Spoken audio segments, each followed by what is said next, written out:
to the department. These questions are being asked to the department. So the department have to respond to that. I don't want members. It's a reaction or follow-up, Chair. I don't want it a reaction members, or follow-up? I don't want members to start engage with one another on a member's question to the department. So there's a question to the department. I've given the member the opportunity. You're becoming unfair, Chairperson. I think follow-up to a question, it needs to be clear that it's a follow-up to a question. No, Honorable Bilankulu. I'm having a list in front of me and giving members an opportunity. I don't want to create a situation now that if you are done, someone else will also have a bite at the same issue. That is my problem. So I would request you to hold your concern and raise it. Even the minister also want to have a bite. But I'm not going to allow the minister now, after all this has spoken or asked questions. We have a limited time pertaining to this meeting. We still have to deal with the next issue on the agenda, which is the downtown music hub. Honorable Daniels, please proceed and wrap up with your question. Thank you, Chairperson. I'm just going to make mention for the sake of the record that I'm not pleased with the response by the department saying to us that they are striving to attain representation of all racial groups, because they've clearly failed to do so. So that's what I want to be on the record. Now, it is not uncommon, through you, Chairperson, to the department. It is not uncommon when vacancies are being advertised that they cite the race required for the position. So are the current vacancies that's there, and with absolutely no colored representation. My question is, will they now this time, because a precedent has been created, advertise for these vacancies and specify colored male, colored female only? Thank you. The Honorable Molatane.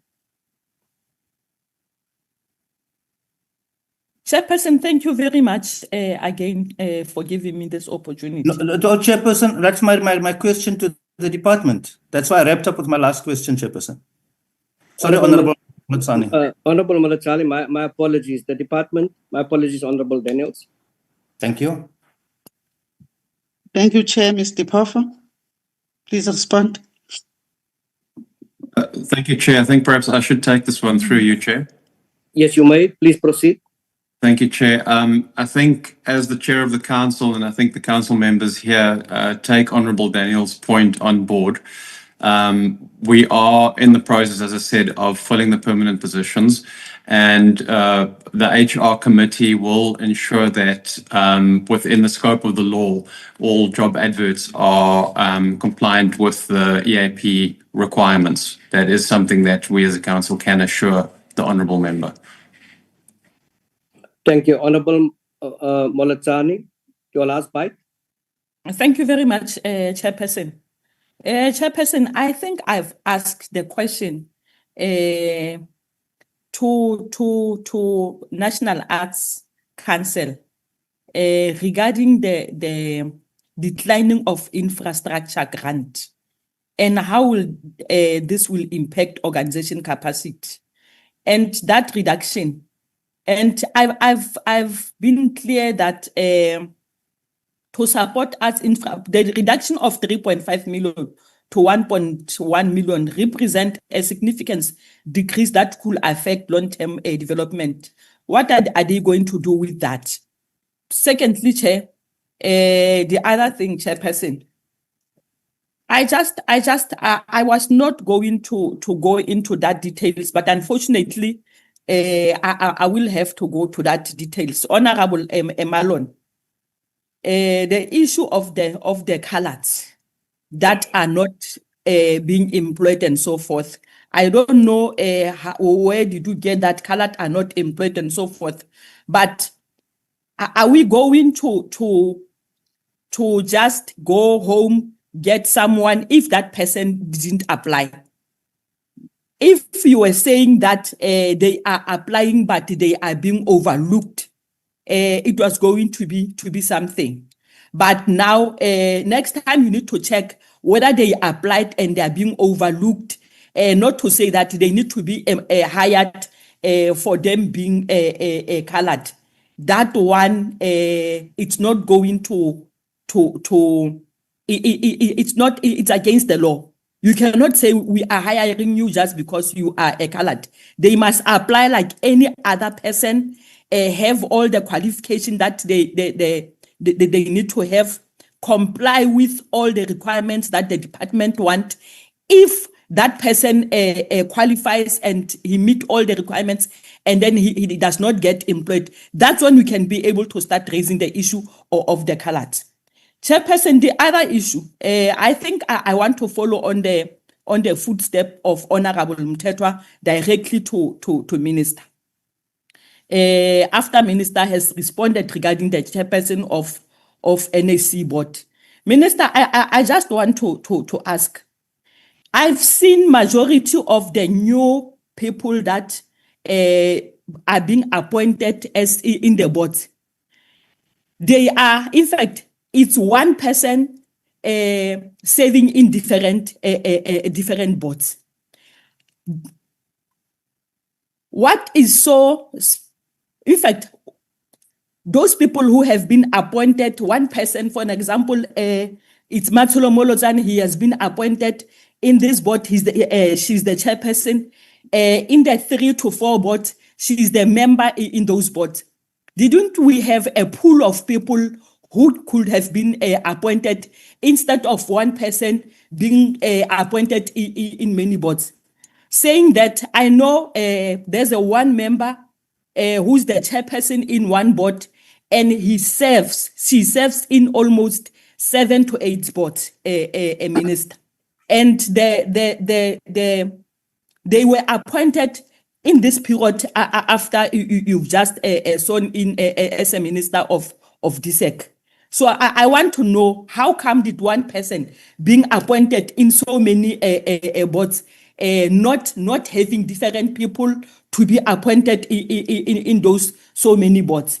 And I yes, the issue of the party is going to be there. We are still going to raise it because I've seen most of members who were appointed in those boards. They are serving in PA as in higher position in PA, and you've just gave us the response, which to me I feel that in fact I don't accept that response. I don't accept that response, Minister, because I still don't understand. Can Matsulo Molozane be a chairperson of this board and serve in other 5 to 6 boards? What is so special that Matsulo is having other people are not having? Is Matsulo Molozane so much qualified that she can be able to serve in all these boards? We can't be able to appoint other people to serve in the board. I think, Minister, on that one, you need to convince us otherwise.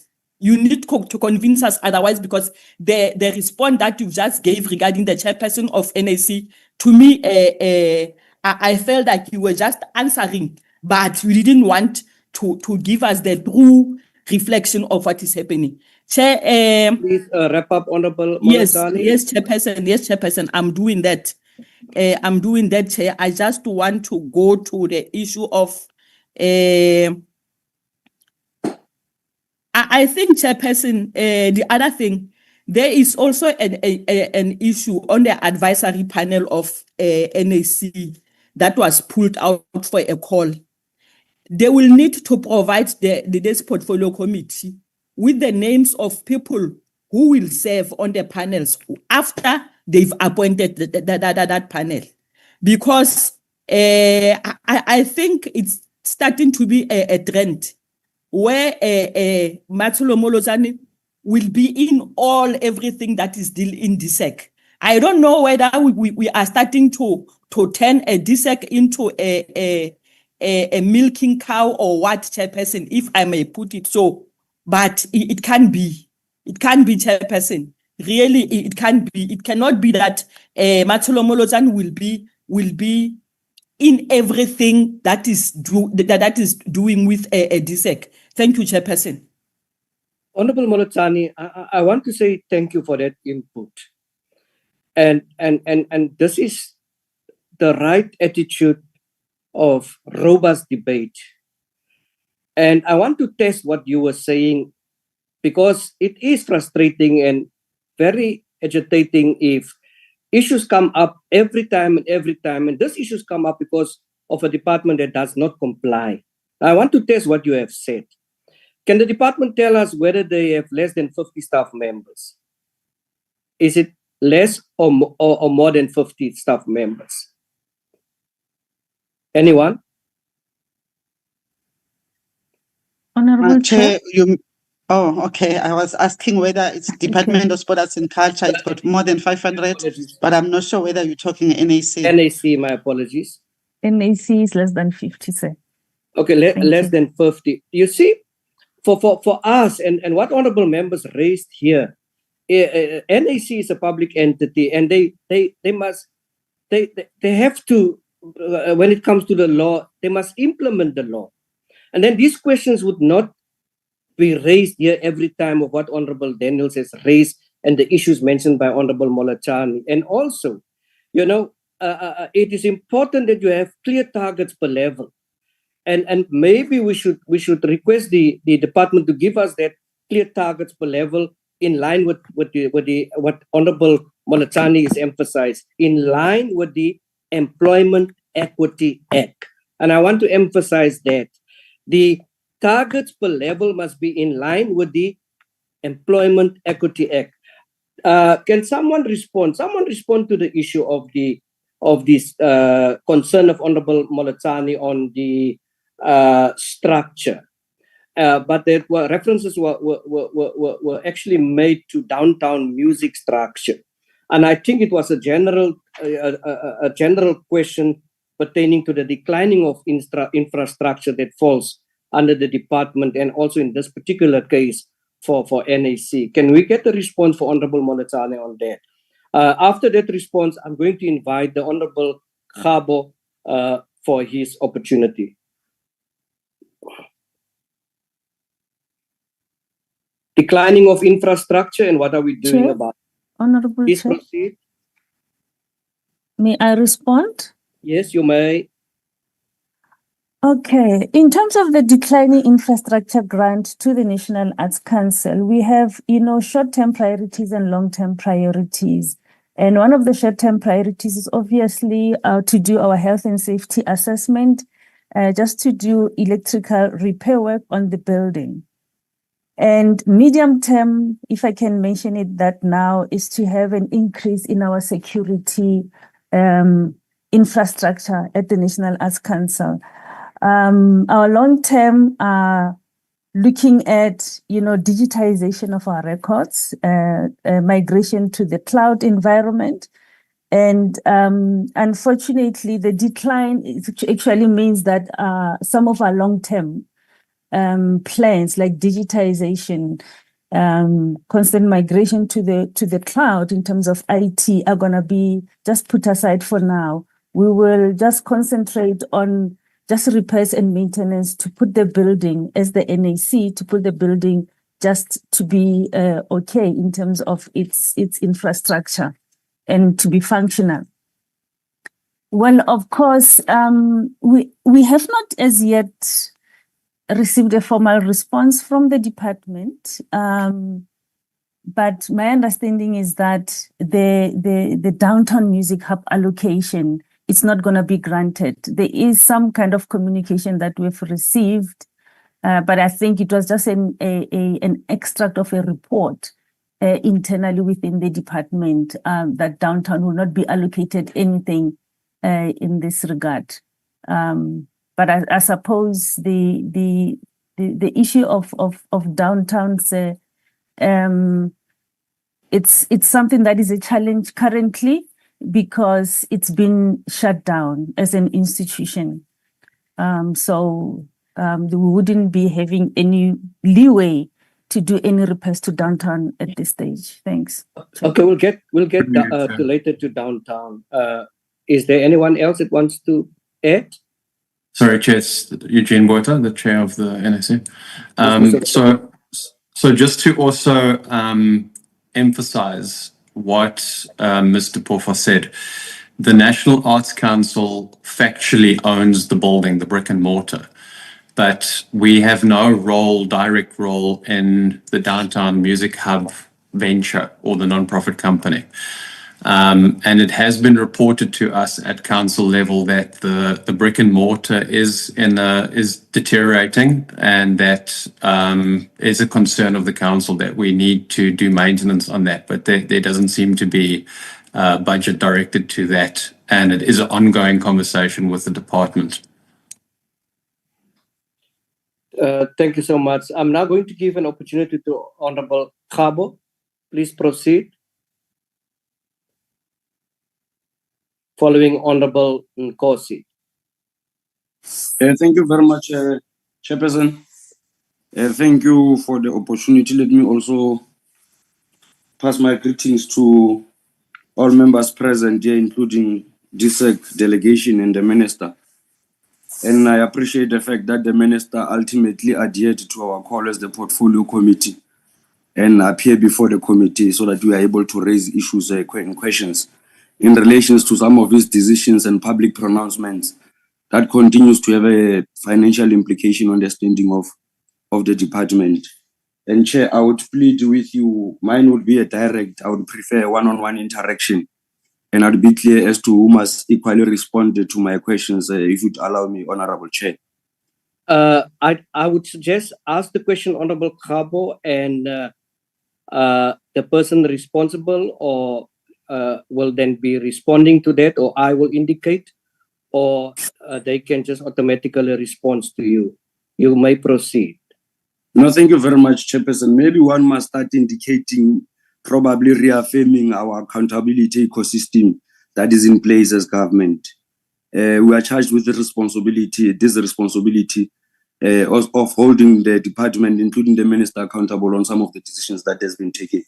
So it must be understood in that context that as and when we are asking questions as a portfolio committee, it is for that reason as a way of trying to fulfill our oversight role and responsibilities of holding the administration accountable. So I would want to check with the Minister in terms of this board. You know, the appointment of this board has so many issues in relation to the process that has been followed. I would want to check with the Minister directly. He spoke of a panel being appointed that handled the process of the appointment of the board. And I would want to check with the Minister, did I hear him correctly that he has appointed a board that handled the process? Minister?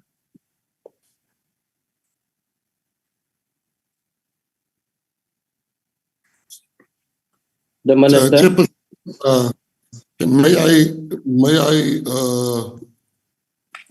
let me just Chairperson, may I ask that, because I'm making notes here, all the questions that are coming to me, because I see many hands went up, that all the questions can be asked, because Honorable Mulatani had questions, Honorable Daniels had questions, and I see now that Honorable Khabo also has a question. If everybody can ask the questions, and when I answer, with your permission, Chair, I answer all the honorable members' concerns and questions, if that suits you. You see, Minister, I'm happy all the questions that has been raised by all members has been responded to. I'm happy with that. In terms of further response, if you want to, I would like you to give also an opportunity at the end of that. But with the questions raised by Honorable Khabo now and his wish to deal with it on one-on-one, as a committee, we have allowed it because there is a rationale behind why members are doing this for a particular purpose, to get the necessary answer out of a particular person. So I would think I'll grant Honorable Khabo that opportunity, and the department or you as the Minister also that opportunity to respond likewise as members pose these questions. Honorable Khabo, proceed. Yes, thank you very much, Chairperson. I would want to check with the Minister. He spoke of a panel. How was the panel appointed and how many people constitute that panel, Chairperson? Thank you. The Minister. Thank you very much, Honorable Khabo, for your question. Yes, as the ultimate accounting authority of the Department of Sport, Arts and Culture, we appoint the panel. There's a panel that interview the members of the board, and there's a panel that interviews the members of the board. What's happening here now? You are audible, Honorable Minister. Audible. Oh, and I can so see there's a panel that I appoint to appoint the board and interview members of the possible candidates for the board. Yes, I did appoint that. And the second question is asking, if I'm not mistaken, I think there's 5 members sitting on that panel. 5 members sitting on that panel, and they are selected based on the expertise of the National Arts Council. I think I have the names. Thank you very much, Honorable Minister. Minister, you are indicating that you have appointed them in line with their expertise. I would wanted to check with you the process of appointing them. Those panel or the panel that you had appointed, which process did you follow? As you had indicated that one of the requirements was an understanding of or having an arts expertise or being an expert in terms of the arts center, the arts sector. So which process have you followed them? I would not want to check, or I will not want to use the phrase that I used previously, Chair, whether there was a process or the minister handpicked them. That's probably my line of questioning. Thanks. Minister. Yes, I think, as I said to you again, as a minister, I give instructions. This is what I'd like to happen. And fortunately, the person I've given instructions to is here on the handle the whole process. So I think he's in a better position to answer Mr. Tanyani because he's been given the instruction of what the processes are in appointing that. So I think it's better that he's here. He can answer. Thank you. I will grant that to the member designated to do so. Thank you, Honorable Chair. Yes, in actual fact, the question that Honorable Khabo is asking was part of the presentation that I made. Let me just clear something. Okay. I understand that it was part of the presentation that you have made, but it's now for interrogation and for members to ask that questions. So I would like us to give that opportunity to members, which we are doing now. Thank you, Chair.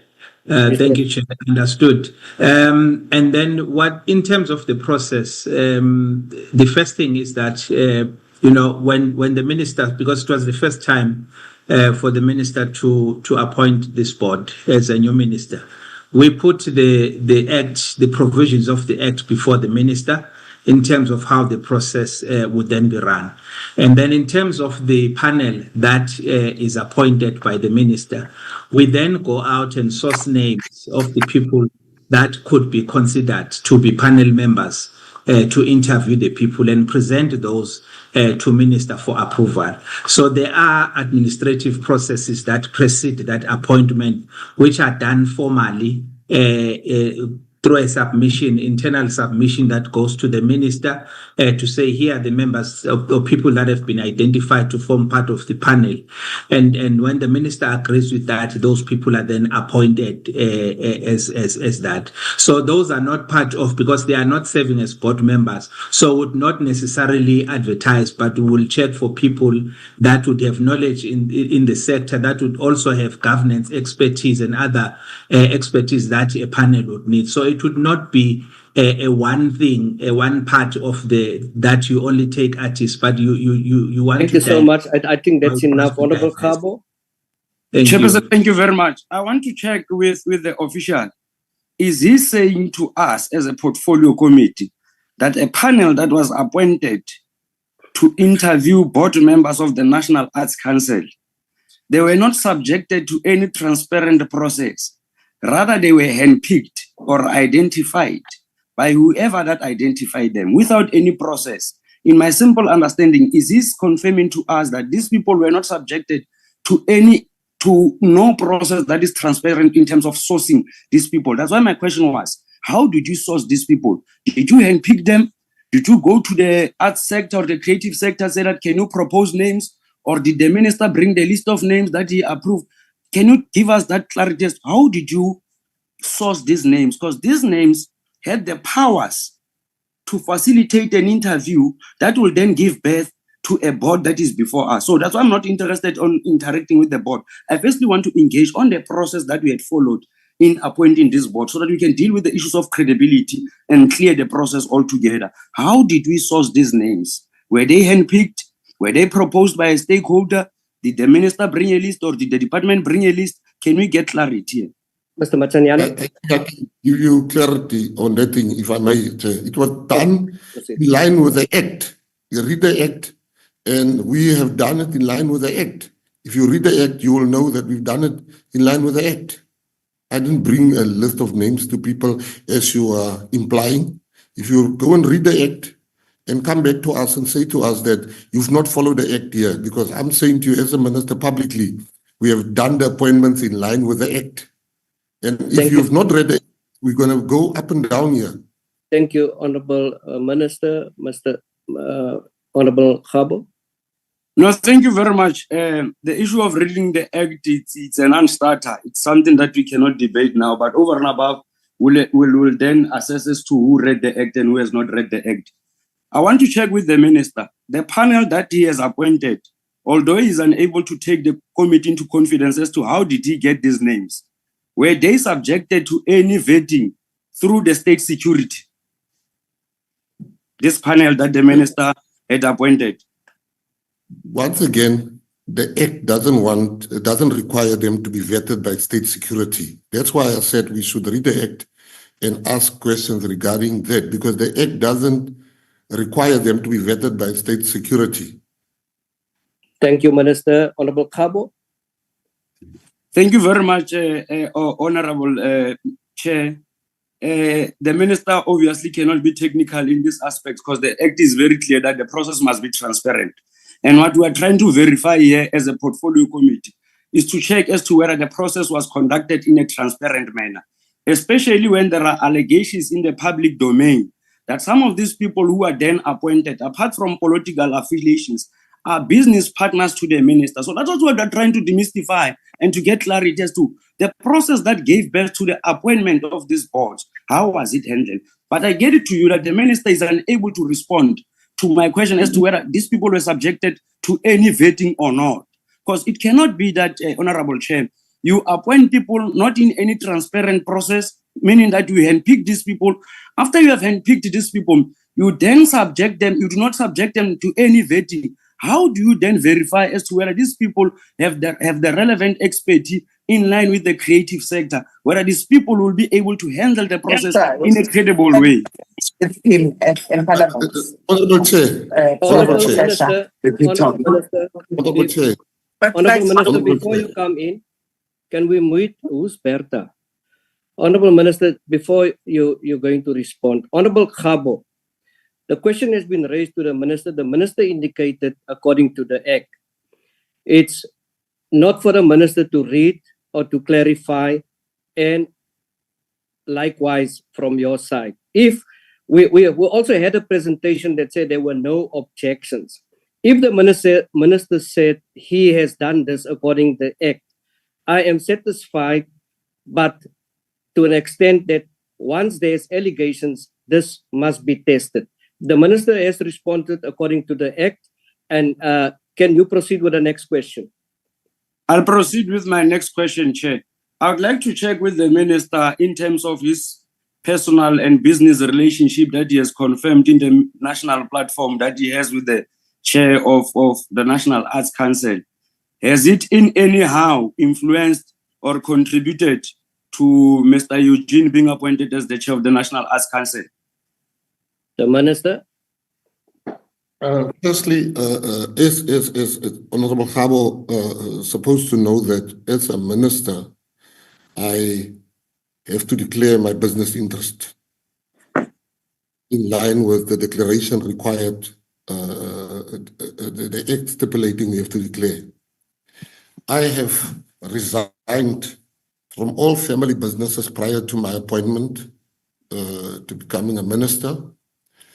I am currently not owning any business. I am currently not a director in any business.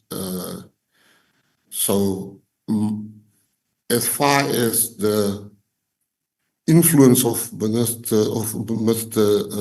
chairperson, Mr. Eugene Botha is concerned, there's not been any conflict. But I also think we need to understand what if I in breach, what act have I been in breach of? If we cannot deal with each other's feelings and what we think, and he says the committee is here to ask the questions. That's why I'm subjecting myself to the committee, because this committee is needed.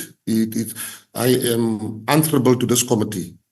But if we all give our feelings here, he makes an example and say that, how do I know the people? I can tell you, in the sake of transparency, I was just looking at the list of the people that was appointed, and he says, did I subject them to state security and vetting, which wasn't necessary. The Act doesn't require me to do that. I look at the names here. I know 2 people on this list. Of the 5 people, I know 2 people, and both of them, the one is one of the most accomplished singers in this country, and singing coach. The other one, Mr. Owesome, he's the only person that he did the first hip hop museum in the world. The first hip hop museum in the world. He started the first. So just the 2 people I know on this list. It just shows you that the other people I don't know, but I trust people in my department to come with the right people. The other 3 people I've never met. Mr. Vianney Tlotling, Ms. Maria Lombard, Malinga Governor. I think the answer is sufficient because it was directly to the chairperson. Honorable Gabo, proceed. Honorable Chair, thank you very much. And I would plead with the Minister that he must not misunderstand us when we ask questions, because we are public representatives, we are interacting with people, they raise issues.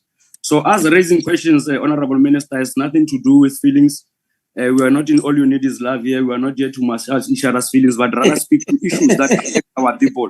And when our majority of our people who are young in the creative industry are raising issues around the National Arts Council and its board, it is only us who are representatives of the people who are sitting in this board to raise this issue. So, Minister, I can put it to you that there is nothing personal. We are just raising issues in line with our responsibilities. In terms of Minister, I would want to check with you.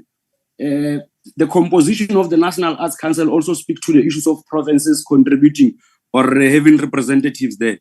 I would want to check with you. Your response earlier on says that you are relying on the good working relations ethics. And I would want to check with you in terms of monitoring of those ethics that you are referring to. Can you confirm to this committee that which process has the MEC has consulted? Because you have said that you must refer to the Act. There is Section 4 of the Act that speaks to this process in terms of provincial representatives. I would want to check with the minister. Now that he says that he only relied on the good working relations ethics, is he confirming to this committee that he has not done any monitoring or evaluation in terms of how the process was conducted of appointing provincial representatives? Maybe we must put it before the minister that if he is not aware, there are allegations that provinces are not conducting this process in a transparent manner. That's why I was asking you in terms of how do you get these people? Where do you get them? And it is being also the allegations that in provinces, there is no engagement taking place between the stakeholders that are involved in the creative industry. Rather, it is MECs or it is directors HODs in provinces who decides. I want to check with you. How was these people appointed, apart from you only relying on the good working relations ethics? The Minister. All right. Thank you so much. No, I do understand, Honorable Khabo. In no way would I ever not answer questions when required, but there's a difference between asking questions and casting aspersions. And you've been casting aspersions, and all you need is love. I know this is not all you need is love. This is not, I'm not your type, and you're not my type, so this is not all you need is love. We will answer you. I can tell you for a fact, as a fact, Honorable Khabo, what you are saying is that we are required to tell province, please give us your names, go through the process. Honorable Nkosi. Please mute Honorable Nkosi. So, just I'm sorry, I lost my train of thought there.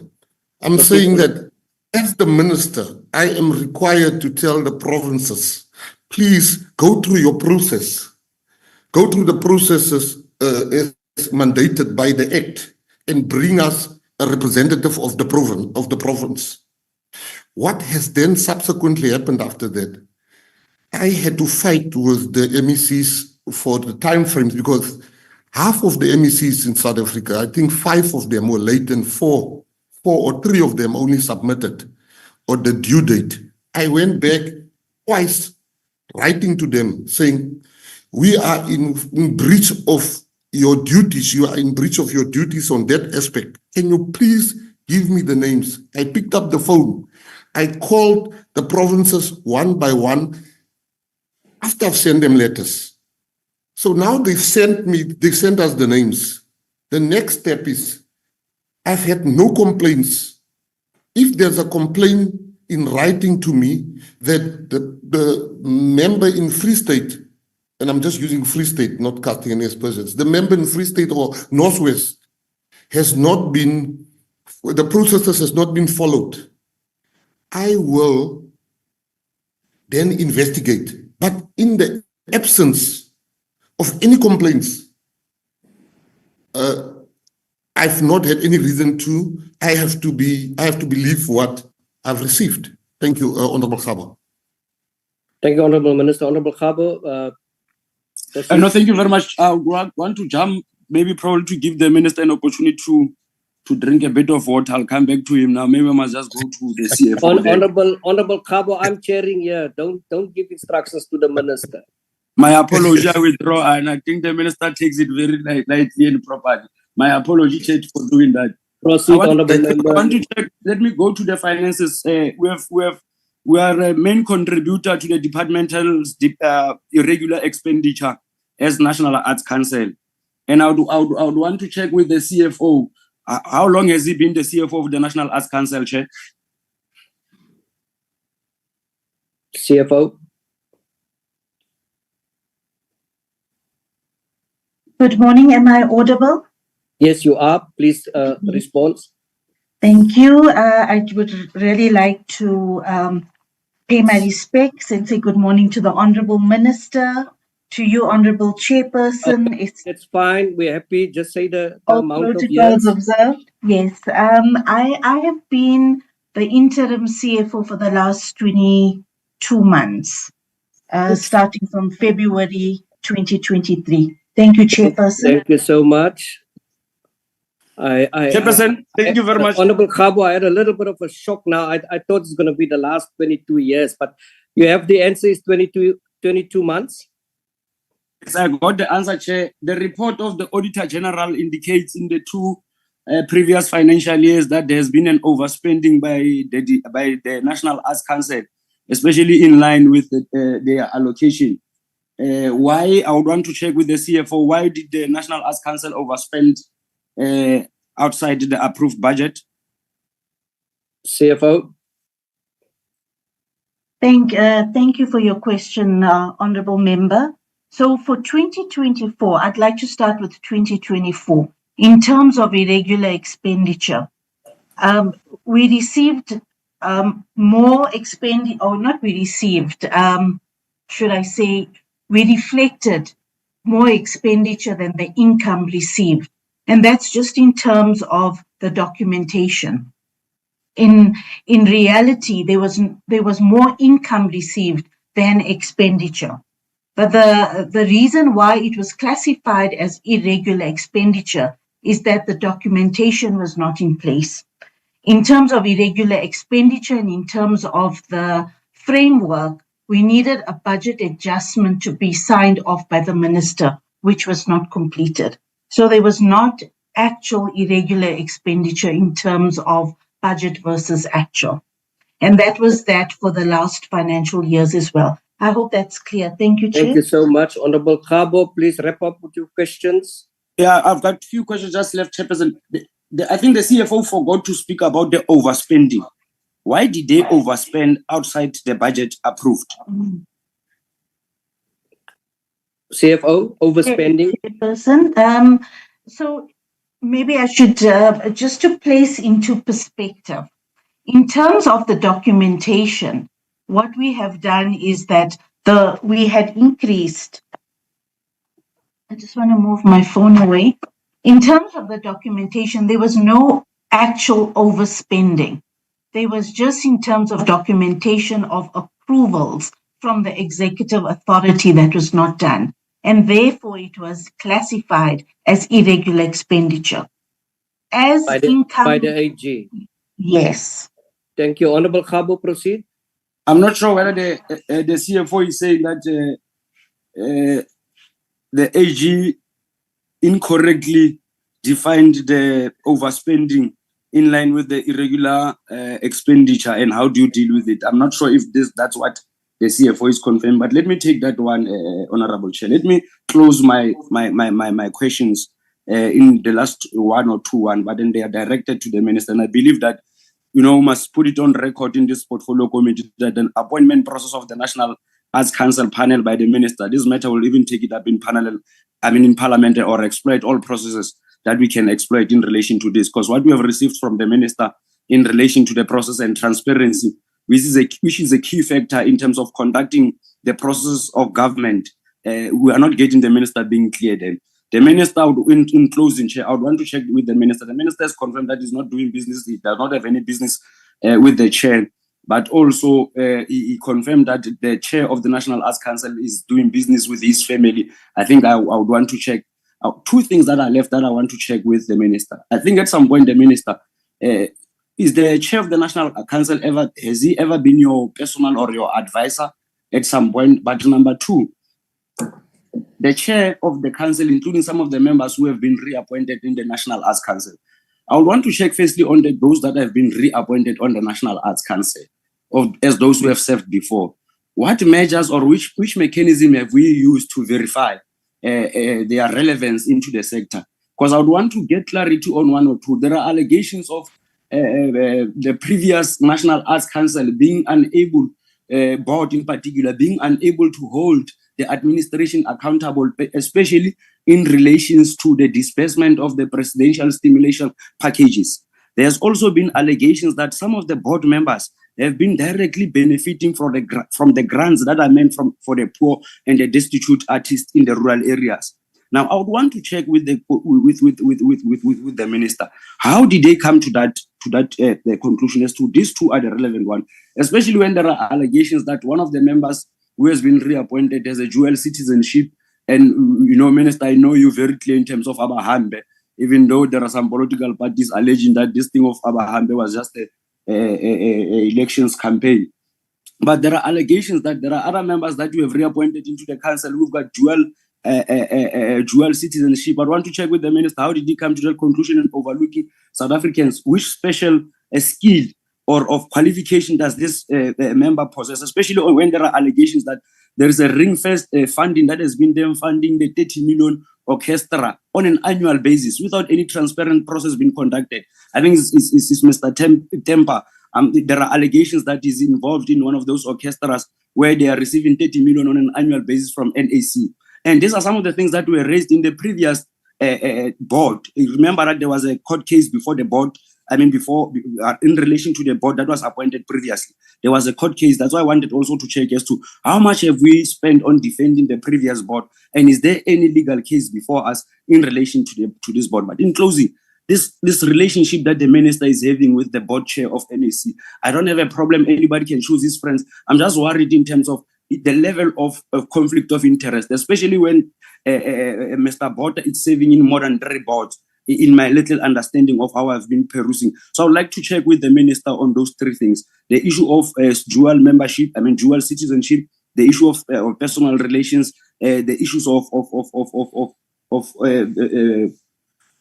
conflict of interest, especially when the people are appointed in more than 3 boards. How do we manage the issue of conflict of interest? How do we then demystify allegations that people are appointed in more than 3 boards as a way of trying to capture these boards and manage these things for our own political ambitions? That's what allegations are there, must be verified, must be tested. That's why we are asking these questions. We are not fishing, we're not hunting for anything, but we're seeking that clarity from the minister so that he can take us into confidence in terms of the transparency of the process. Thank you very much, Chairperson, for your patience and indulgence. Thank you.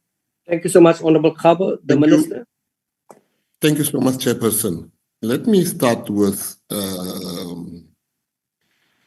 just to show you, I am the minister. I can't be going on gossip and listening to stories. I need to go on facts in my decision making. Number one gossip that the honorable member is bringing here, and he's just speaking like it's facts. He says Mr. Bota sits on more than 3 boards or 3 boards. That's a lie. There's no other way to describe it. The honorable member is untruthful. It's not true. Mr. Bota sits on 1 board. So, Chairperson, please indulge me. Let him tell me which other 2 boards he's sitting on, because I'm saying he's sitting on NAC. Let him give him the opportunity, as you've given them the opportunity with me, to tell you which other boards Mr. Bota is sitting on, because he's made that allegation now. Then I'll answer all the questions. Honorable Khabo, not a problem, Chairperson. I'll gladly do that. Let me get my report here. Give me a minute or 2, then I'll gladly respond to that question. Okay, thank you. Honorable Minister, proceed with the responses on the court cases, expenses, and Mr. Temba. I'm so looking forward to hear the other 2 boards that Mr. Bota is sitting on. Let me come to the second issue, Honorable Chair. The Act. Let's go with the Act. I'm governed by the Act. The Act says, he says, I have put 3 board members there. How did I vet them? That's not what the Act requires of me. And I'm going to take time to explain to the Honorable Khabo what does the Act says. The Act says the 3 board members that was appointed previously, they were appointed, the 3 board members that's appointed now was appointed by the previous board for the sake of community. Yeah? In terms of the Act. That is what the Act wants them to do. They were elected by the members of the previous board. And as a minister, we can only note them. They come to me for noting. It's not, that's how the Act works. It's not my decision. Now, all this aspersion, as far as Abahambe and Mr. Tembe, I have had, when I was in France, I had lunch, breakfast with Mr. Tembe. And he is from Lamontville. Now, I don't know where does he get this thing that Mr. Tembe is a foreigner. Because when I spoke to Mr. Tembe, I asked him, where are you from? Tell me your background. And he told me I'm from Lamontville. And Mr. Tembe has been given to me as the Act requires. The issue of is there another question I left out, Honorable Chair? I think it's the issue of the court cases, what has been spent to date. I would not be privy to that type of information, but the ADG is here. She can answer that type of information. Thank you very much. Minister has passed. Can we hear from Mr. Khabo, Honorable Khabo? Okay, Honorable Khabo, I just want to find out, before you're going to respond, the issue that you have referred to of the board members, the 3 board members, is it the 3 previous members that you are referring to, or is it other board members? I just want to have clarity on that. I was talking about those that are coming through as a way of continuity, as it has been represented or presented in the report. Okay, thank you. And the issues of response, I'm just checking my thing here, Chairperson. I don't have a problem. Look, I've never had a problem of responding. I'm going to respond. I'm happy. I just want to read this to NAC. Section 4, subsection 6B of the NAC Act, which reads as follows. At the end of the member's term, I want to raise the issue Honorable Khabo has raised. 3 members who are not provincial representatives, one of whom shall be an executive member, shall be re-elected by the council to serve for a further 4 years, after which they shall not be eligible for reappointment until a further 4 years have lapsed. Now, the issue raised, if we are on the same level, there are currently 3 executive members from the previous council who have been re-elected to the new council instead of 1 in terms of the Act. Those members are Princess Dlamini, Mr. Bongani Tembe, and Ms. Stefani De Silva. That is what I have. So if we can just perhaps stall a little bit on this one, NAC, Dr. Kumalo, whoever, just to give us clarity on this, to see whether my, or rather our interpretation and that of the NAC of the department are in sync. Thank you, Chair. Indeed, you are referring to a correct section. It talks about 3 members as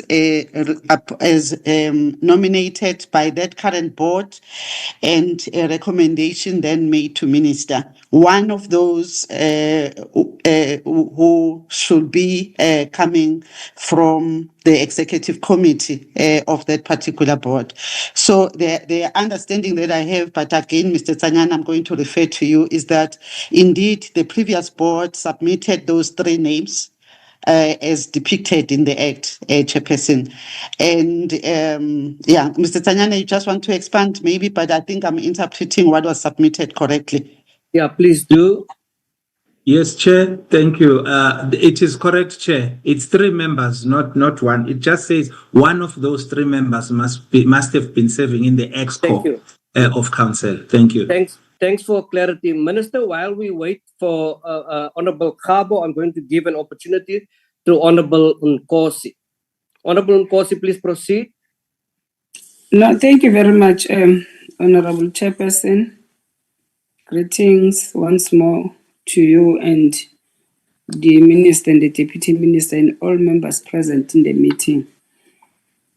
Honorable Chair, one must start by saying that I've listened to my colleagues when they speak of the board members that are serving in more than 1 board, some of them in 8 board. They are in board. They are board members in 8 boards. Others in 3. You know, Chair, I don't know what is it so special about one person being all over the boards.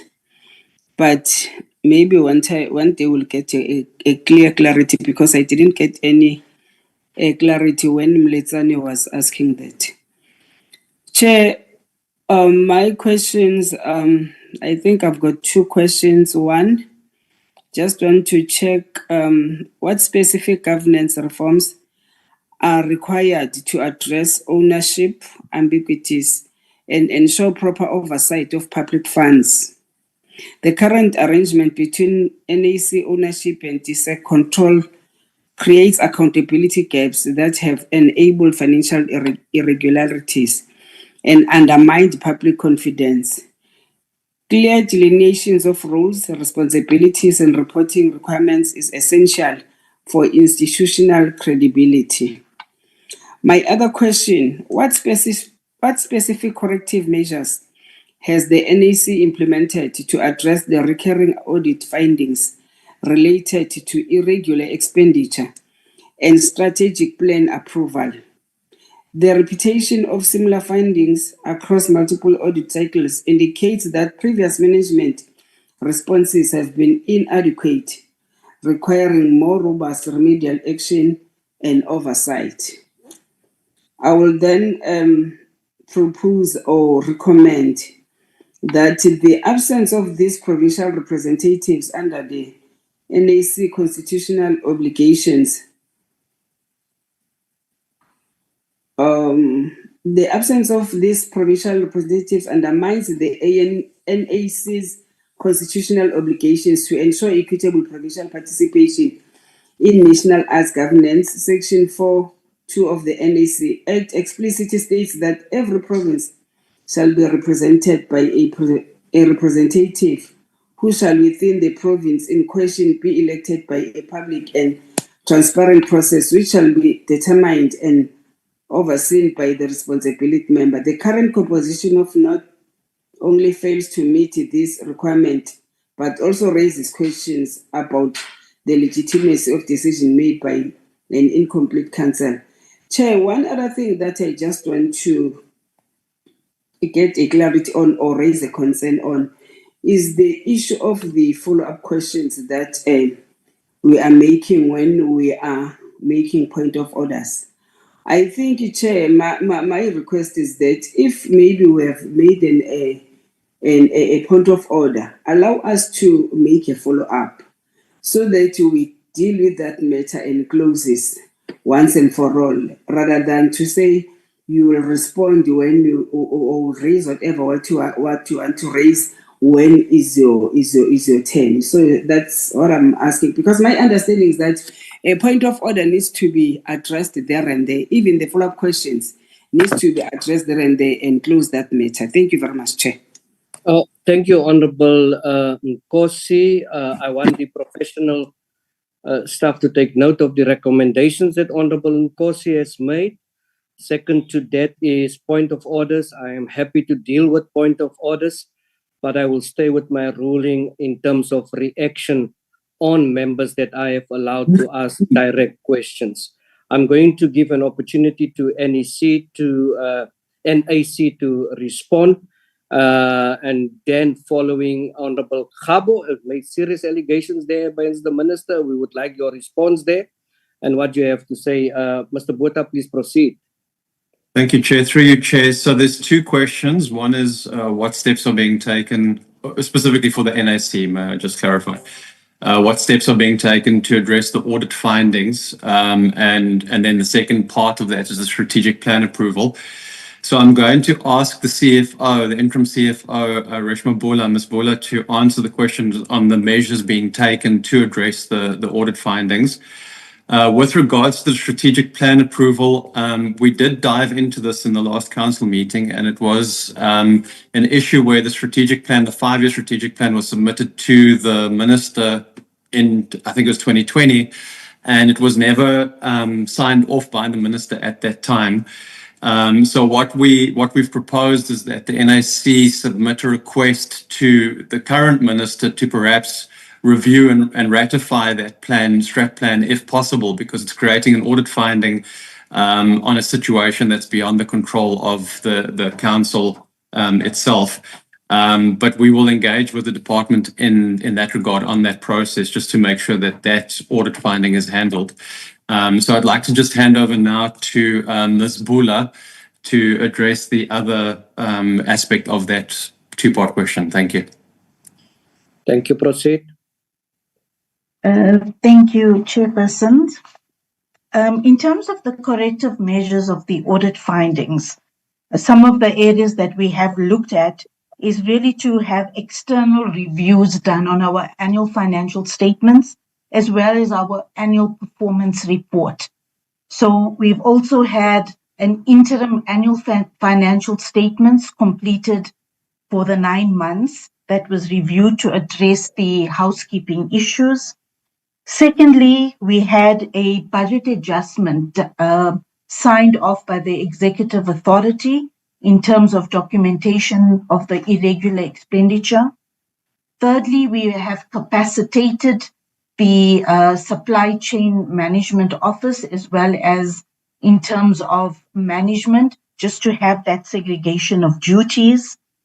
And finally, we've just engaged, we've had internal audits completed, looked at our audit action plans, and also engaged with the Office of the Auditor General to ensure that those corrective actions are sufficient and in order. Thank you, Chairperson. Thank you so much. Any other response, DSEC? Thank you, Chair. Oh, sorry, Minister. Yeah, Minister? Let me please come in there, Chairperson. Chairperson, firstly, answer the question, and I want to apologize to Honorable Muletsani for not answering the question, because she did pose the question to me and I just picked up now that I didn't answer it. So my apologies, Honorable Muletsani. This is the question of what makes the people so special. And to sit on more than one board.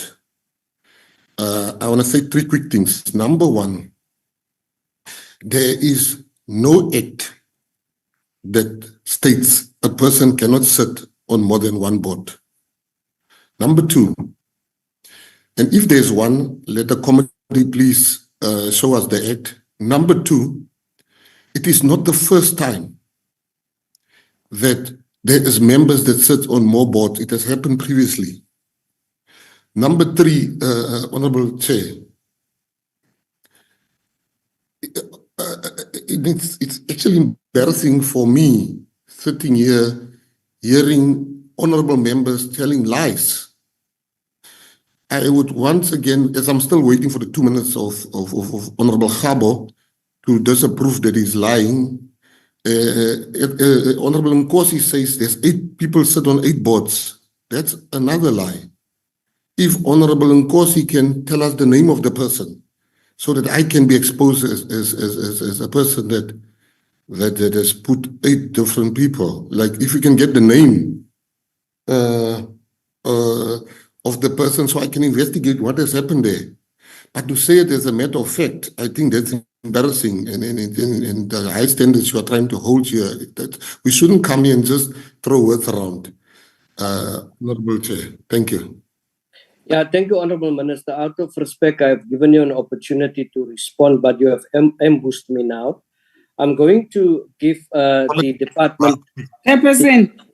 department an opportunity still to respond to Honorable Nkosi's questions that she have raised. She have raised quite a number of questions. Chair, thank you, Chair. The honourable member spoke to the issue of ownership ambiguity and potential financial irregularities if we don't deal with the issue of the limitation of roles and responsibilities. If I'm not mistaken, Chair, this is with respect to the Downtown Music Hub issues of ownership and that we are still going to make a presentation of.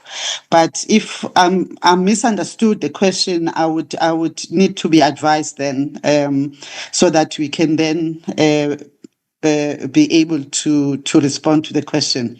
Otherwise, if it is downtown, can we request that we deal with it when we deal with that item, Chair? I agree. Honorable Nkosi, clarify, please. No, Chair, it's fine. Let's deal it when we deal with the downtown. But I just want to make one correction from the minister. We do respect the minister and we also request him to respect us. He cannot say to us we are talking lies. If there's anything that you want to know about, we hear it about, he must just clarify those things without saying us we are lying. We are grown enough to come to the meeting and lie about what we have heard. We just want clarities. Whether that thing, is it correct or not? It's not for him to tell us that we are lying. I don't think that is correct. Because I've indicated that it has been said and it has been raised by Honorable Mletsan. And I don't think that she was wrong by asking that. if there's anything that we heard about it and we want to know what is happening, we are at liberty to ask that. But you must not come here and tell us that you are lying. We are grown enough that we can come to the meeting and lie. Thank you very much. I think the minister must have a way to speak so that you can respect him. Thank you very much.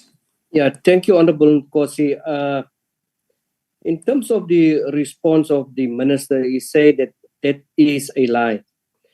But I haven't heard the minister say that you are lying. And perhaps what is currently transpired, honorable members, is that there's a lot of allegations. Even until this morning, you know, this committee has been blamed of what is happening with the appointments on various boards, and we have no direct influence on all of these. So we need to, you know, sensitize the community out there on what is transpired. But with that said, I think it is all in order. Thank you, Honorable Nkosi, for that. Honorable Bilankulu.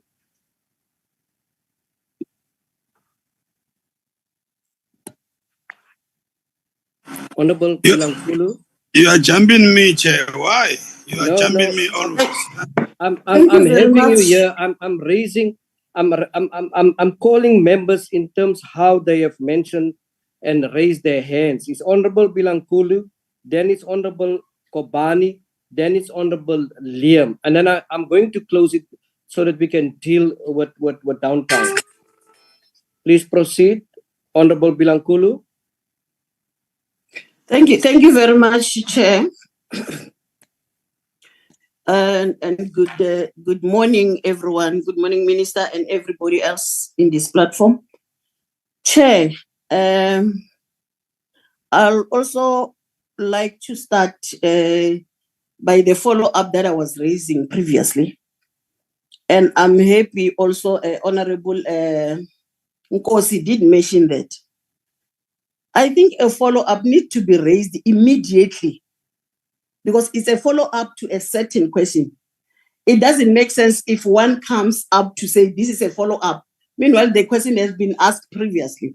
I don't know whether maybe I'm not understanding it well, but the follow-up, it was then after Honorable Mulotsane have raised a question. She also raised the follow-up, but the answers or the responses that were, they need also to be further probed. That's why I raised my hand to say it's a follow-up. But anyway, I think this will need some time, Chairperson, to talk about it as members of the Portfolio Committee as to how are we going to continue in raising follow-ups in our meetings. Yeah, Honorable what I was saying, Chair, I don't think Bilankulu, let me deal with this. Don't create. I think you create. Can you wait for me?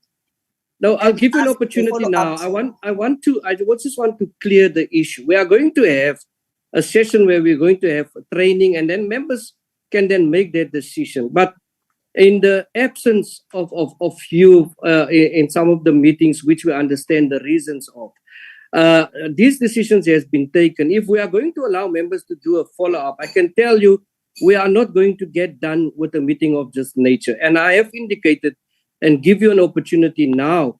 Please interrogate and state your view on what you would wanted to say on what has been raised earlier on. Chairperson, I don't want to exchange words with you, but it doesn't mean that when you are a chairperson, whatever you say is correct. But I don't want to exchange words. That is why I'm saying I think it will need enough time to deal with it as a portfolio committee members. But what I wanted to raise is that I don't think there are people who are hating the colored people, because one can take it as if maybe is the members of the portfolio committee. But what also I wanted it to be clarified is that is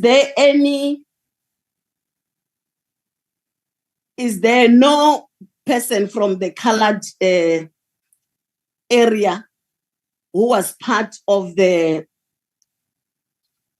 appointments in order to find out, or the executive to find out whether one colored people are not represented in that committee, in that board. But I do believe to put it like they are being hated, I don't think is a correct thing, because in South Africa, we need to embrace each and everyone. And it's not a matter of a certain people of a certain color to say that maybe they are discriminated, unless if it can be proven otherwise. But I think we need to check who are those and what happened. If really they were sidelined, can we be given an explanation of that? Why those things happened? Were they not qualified enough to form part, or didn't they apply or not forwarded their names in order to form part of the board? But I heard that there were only 2 people. One have resigned, one went for a pension. But beside that, what is it that have been done? Who was responsible in doing all those things before we come to that one of being hated or not? Chairperson, on NAC, the treatment of audit findings represent a particularly concerning area requires more substantive attention. The 3 consecutive years of unqualified audit opinion with findings, it fails to adequately address the severity of the identified compliance failures. The audit findings include failure to submit the strategic plan for executive authority approval,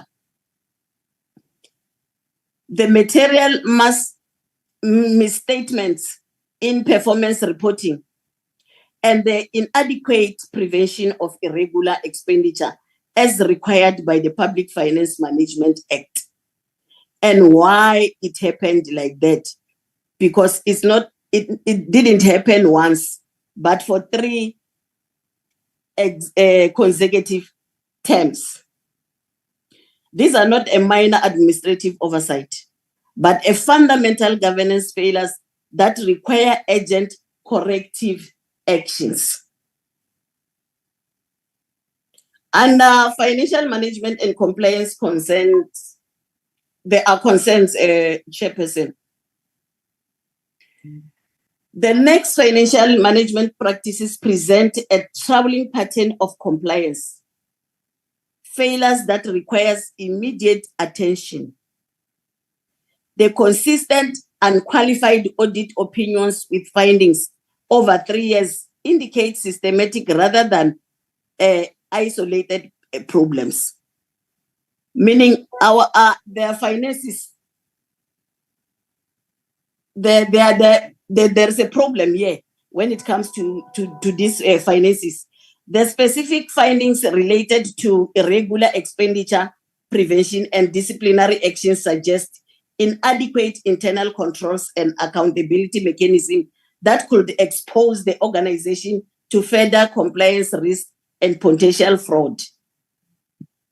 I don't know whether the disciplinary actions that are being taken by the department worth enough that if really they are doing the right thing, why is this happening like this? And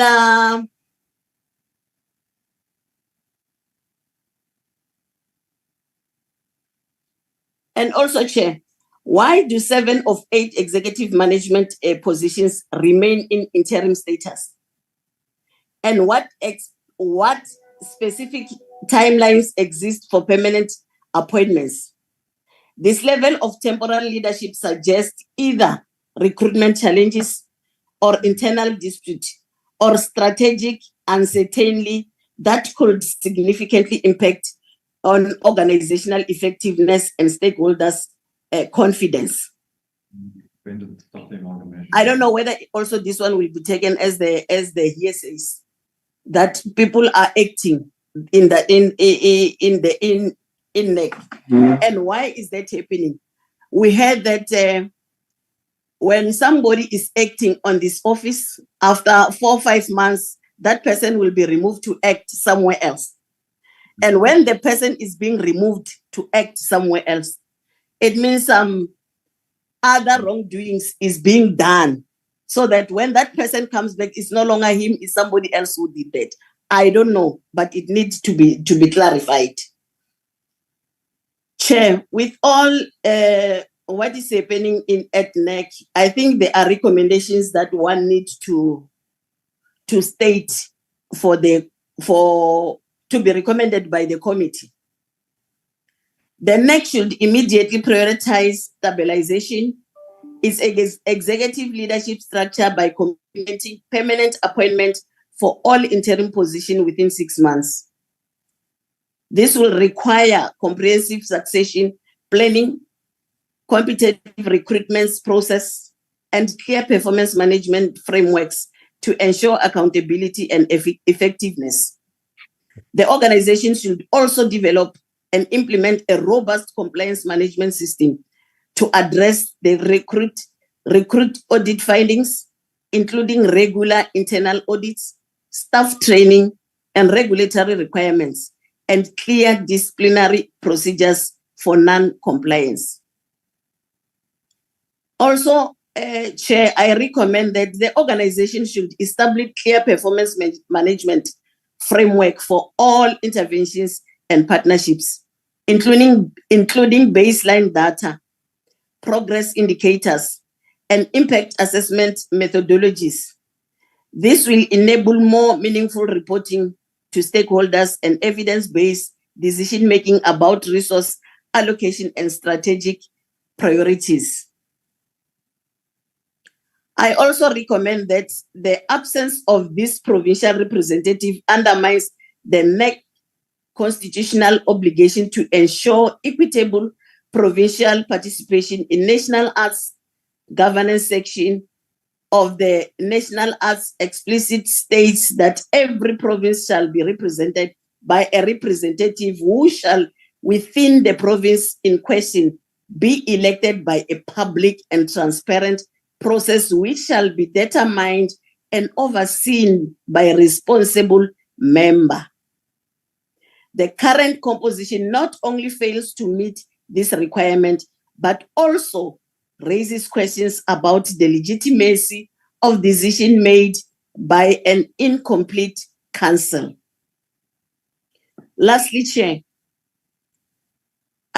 I think it also needs an agency of addressing this provincial representative gap that necessitates immediate action with a structured 3-month implementation timeline. The Department of Sports, Arts and Culture should initiate the appointment process for the missing provincial representatives within 30 days of this recommendation. A comprehensive review of constitutional and legislative provisions governing multiple boards memberships should be undertaken to establish clear guidelines for NAC council members. This review should examine the capacity of individuals to effectively discharge their responsibilities across multiple institutions while maintaining the required level of engagement and independence. The review should consider establishing formal limitations on the number of concurrent board positions that NAC council members may hold, particularly for those serving on other state entities or organizations receiving NAC funding. I thank you, Chair.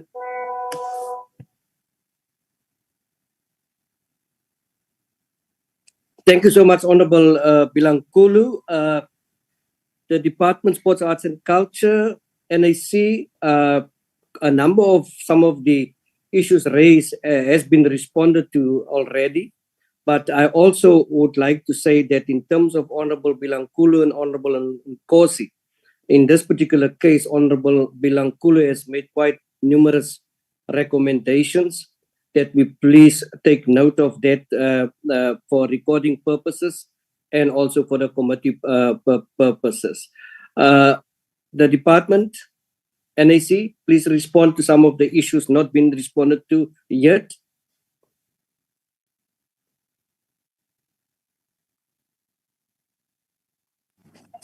You want to come first? You may, Dr. NAC? Kumalo.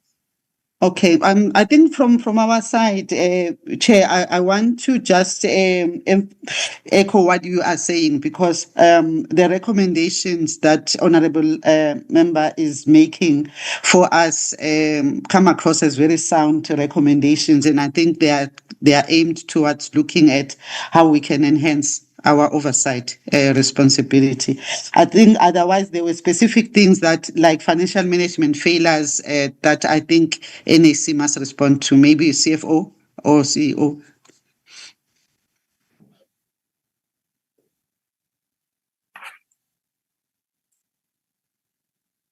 Through you, Chair. You may proceed, Mr. Botha. Thank you, Chair. So yes, of course, there was the financial issues related to the audit requirements, which the CFO has addressed, but I think maybe there's one or two items that she might want to reinforce. As far as the interim appointments, I did earlier indicate that the council has embarked on the process. The HR committee has been appointed, and that was, I heard the member mention that it's indicative of various failures. I want to just clarify that the interim position was as a result of the amalgamation. And then the delay from there was the appointment, the transition from the old council to the new council, and the appointments of the committee. So the moment we appointed the HR committee, that committee began the process of filling those permanent positions. So we are, as a council, taking it very seriously and moving with all haste within the confines of the law. So I do want to just hand over again to the CFO, Ms. Bula. Ms. Bula, if there's any questions there that were raised that you felt needed clarification from your earlier statements, please feel free. Thank you. Thank you, Chair. Thank you, Mr. Botha. I'm now going to call upon the Honorable Kobani.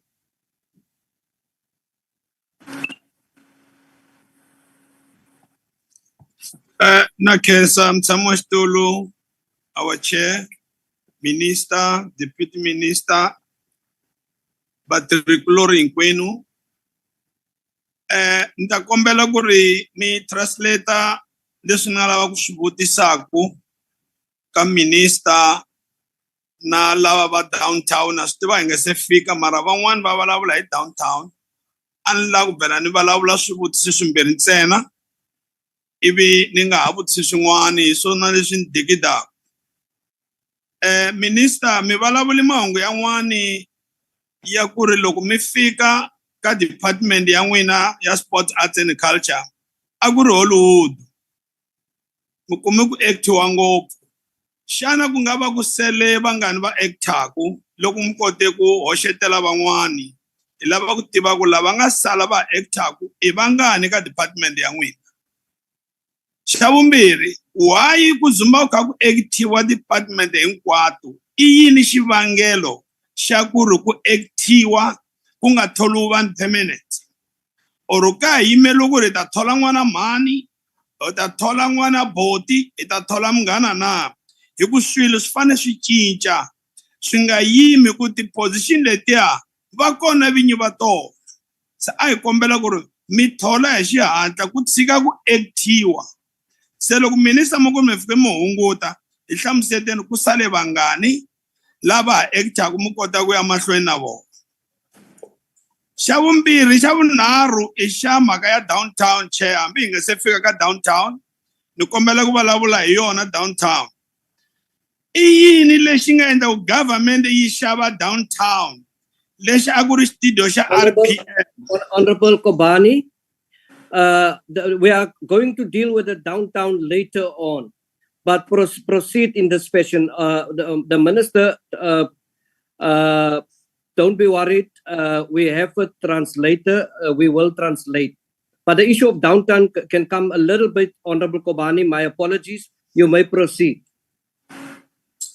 Hi swona mutshamaxitulu a ni lava ku vutisa kwalaho ka ku ri va nga va va siye switulu swin'wana swa ha ekutiweni hikuva na ku ri Hollywood ha ha lavi ti-Hollywood vhela department hinkwato ta Afrika-Dzonga ha ha ti lavi ti-Hollywood. Loko when the minister mi fiki mi daya ti-Hollywood ku sele tingani aka department ya n'wina. Thank you, inkomu. Thank you. Can we have the translation verdict of what Honorable Kobani has said? Please unmute.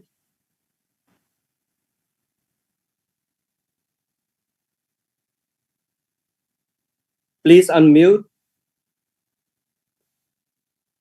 Interpreter, please unmute. Proceed. No, Chair, it's Jabu here, Chair. I'm Oh, not Jabu? I'm not sure what happened to the Shitonga translator, Chair.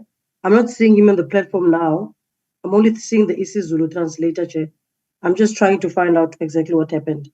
Is the isiZulu translator in a position to assist us? No, Chair, is not. Not. Anyone that can assist us. Oh, this now. I'm so sorry what happened now.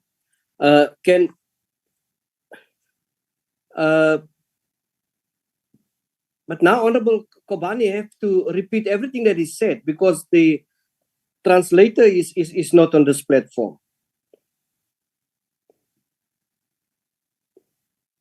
While we wait for the professional staff to add, I'm going to give another chance to Honorable Kobani again.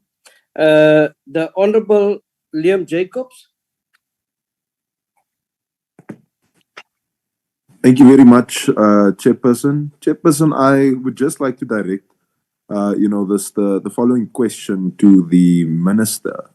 And that question hinges on the fact that, we are following the Act and we are following the basic provisions of the Act. And this isn't just to test an understanding of the Act and what it encompasses, but it is also something very crucial to understand what could be a conflict of interest. Now, Chairperson, I just want to ask, on what basis and what was the rationale behind setting up the board, or rather the body that conducted the interviews for the National Arts Council appointments and for the shortlisted candidates? The Minister. Thank you, Honorable Liam Jacobs. That is what is required of us by the Act. So we are just following the Act to the letter. Thank you. Chairperson, I asked on what basis was the interview panel constituted? What informed the rationale behind it, apart from just the Act, Chairperson? Yeah, what informed the Minister's rationale behind the fix? He said based on the Act. I don't need any other rationale other than the Act. All right. Does the Minister know who Liesl Penniken is? Very well. How does the Minister know who Liesl Penniken is? I've been following her music since I can remember. Is it true that Liesl Penniken has performed at multiple Patriotic Alliance events? She's performed at PA events, ANC events, I think even your party's events. Is she an active member of the Patriotic Alliance? She's a member. I wouldn't say she's an active member, but she's a member of the Patriotic Alliance. So, Chairperson, that is why I put it to you, Chairperson, that I find it very interesting that the person who was the chairperson of the current board that we have is a member of the Patriotic Alliance. And that is why I want to ask, Minister, you said that the Act is what we are following, and we are following the Act to the T. Are you aware that subsection, or rather section 5.1b of the Act says, a member of the council shall not hold office in any political party or political organization? I'm very aware of that, and that's why she's not holding any office. What you was inferring is not correct. Liesl Penniken holds no office in the Patriotic Alliance. That question was not in relation to Liesl Penniken. This question is if you understand that that's a provision within the Act. I don't understand what you're saying now, because we're speaking about Liesl Penniken, so When did we jump to somebody else, Honorable? I was satisfied with what was mentioned about Liesl Penniken and her allegiance to the Patriotic Alliance and her position as a chairperson of the panel that conducted interviews. I'm asking you now separately, do you understand the provision made in 51B? The minister, Honorable Jacob, has responded, and it also implied that she has a position, and the minister has made it clear that she has no position. I am happy with the response. I'm also saying so. No, but Chairperson, Chairperson. I think I have a problem with the manner you are running this meeting today. This is done deliberately. It is under cross-examination where you deliberately play around with the words so that the person, because the minister has been contradicting himself quite often today. Precisely, But Chairperson. you are not allowing the speaker, the person who's asking questions, to question. And this has been happening even with the higher education minister. She ended up conceding because of such questioning from your own people from PA. They were questioning the minister like that. But today you are not allowing us to do that. Honorable Tetwa. Sorry, Chair. Honorable Tetwa, you raise a point of order. I allowed you, and now you are making comparisons with other portfolio committee and mention your members, DA members. Not once in this particular meetings that I have indicate or introduce myself from the party I come from.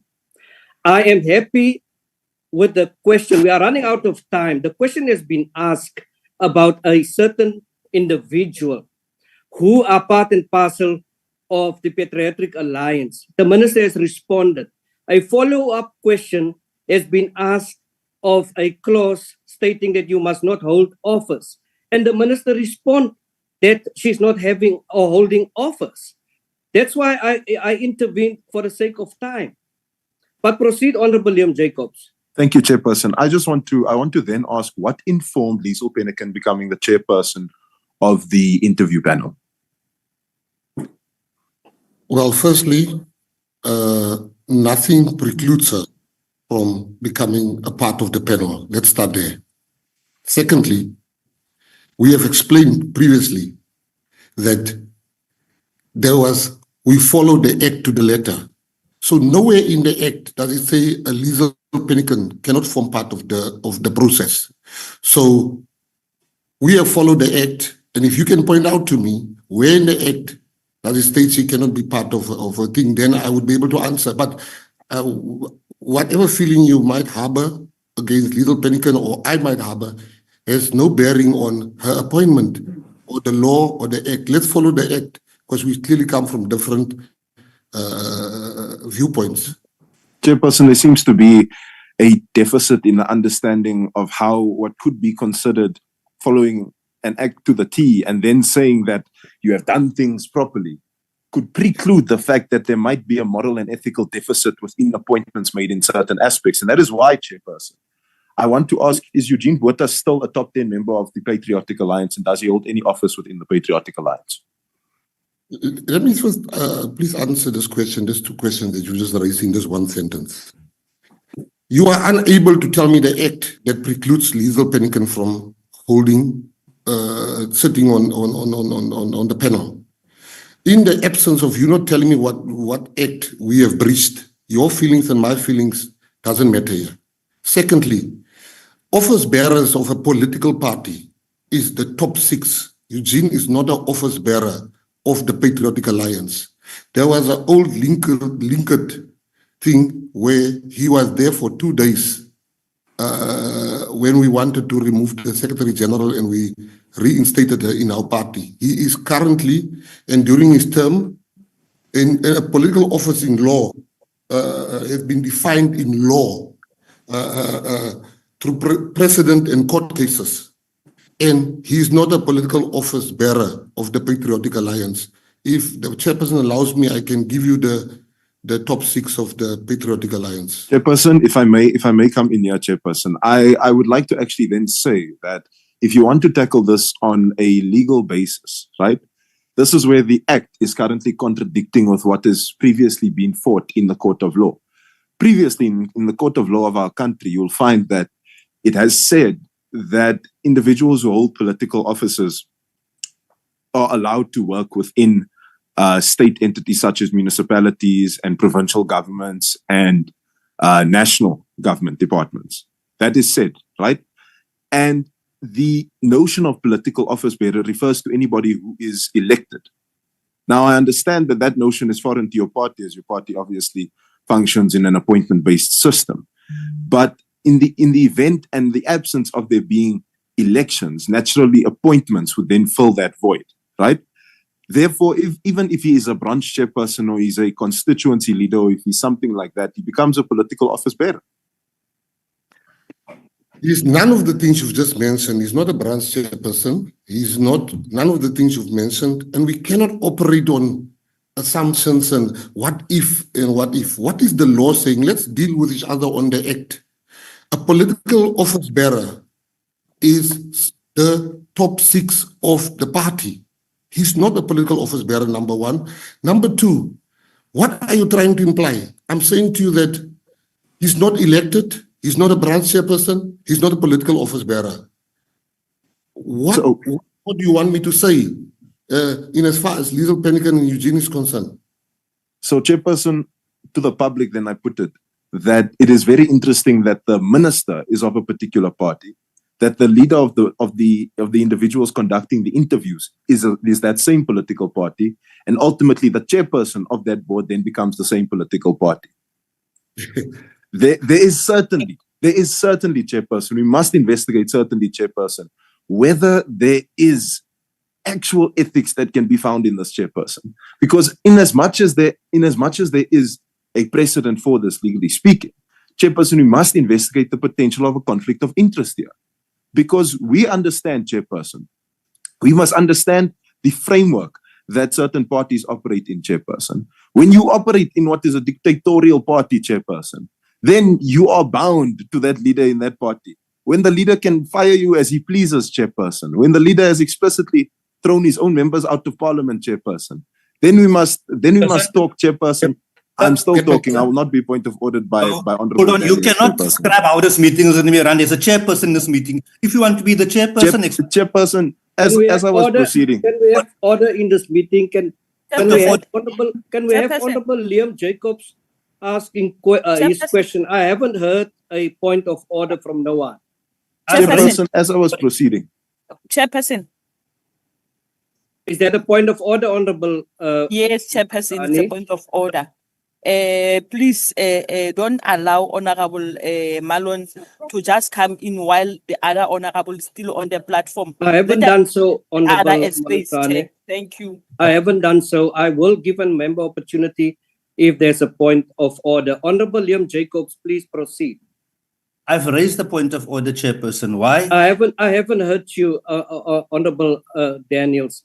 Please raise it officially. I can't hear you. Please unmute.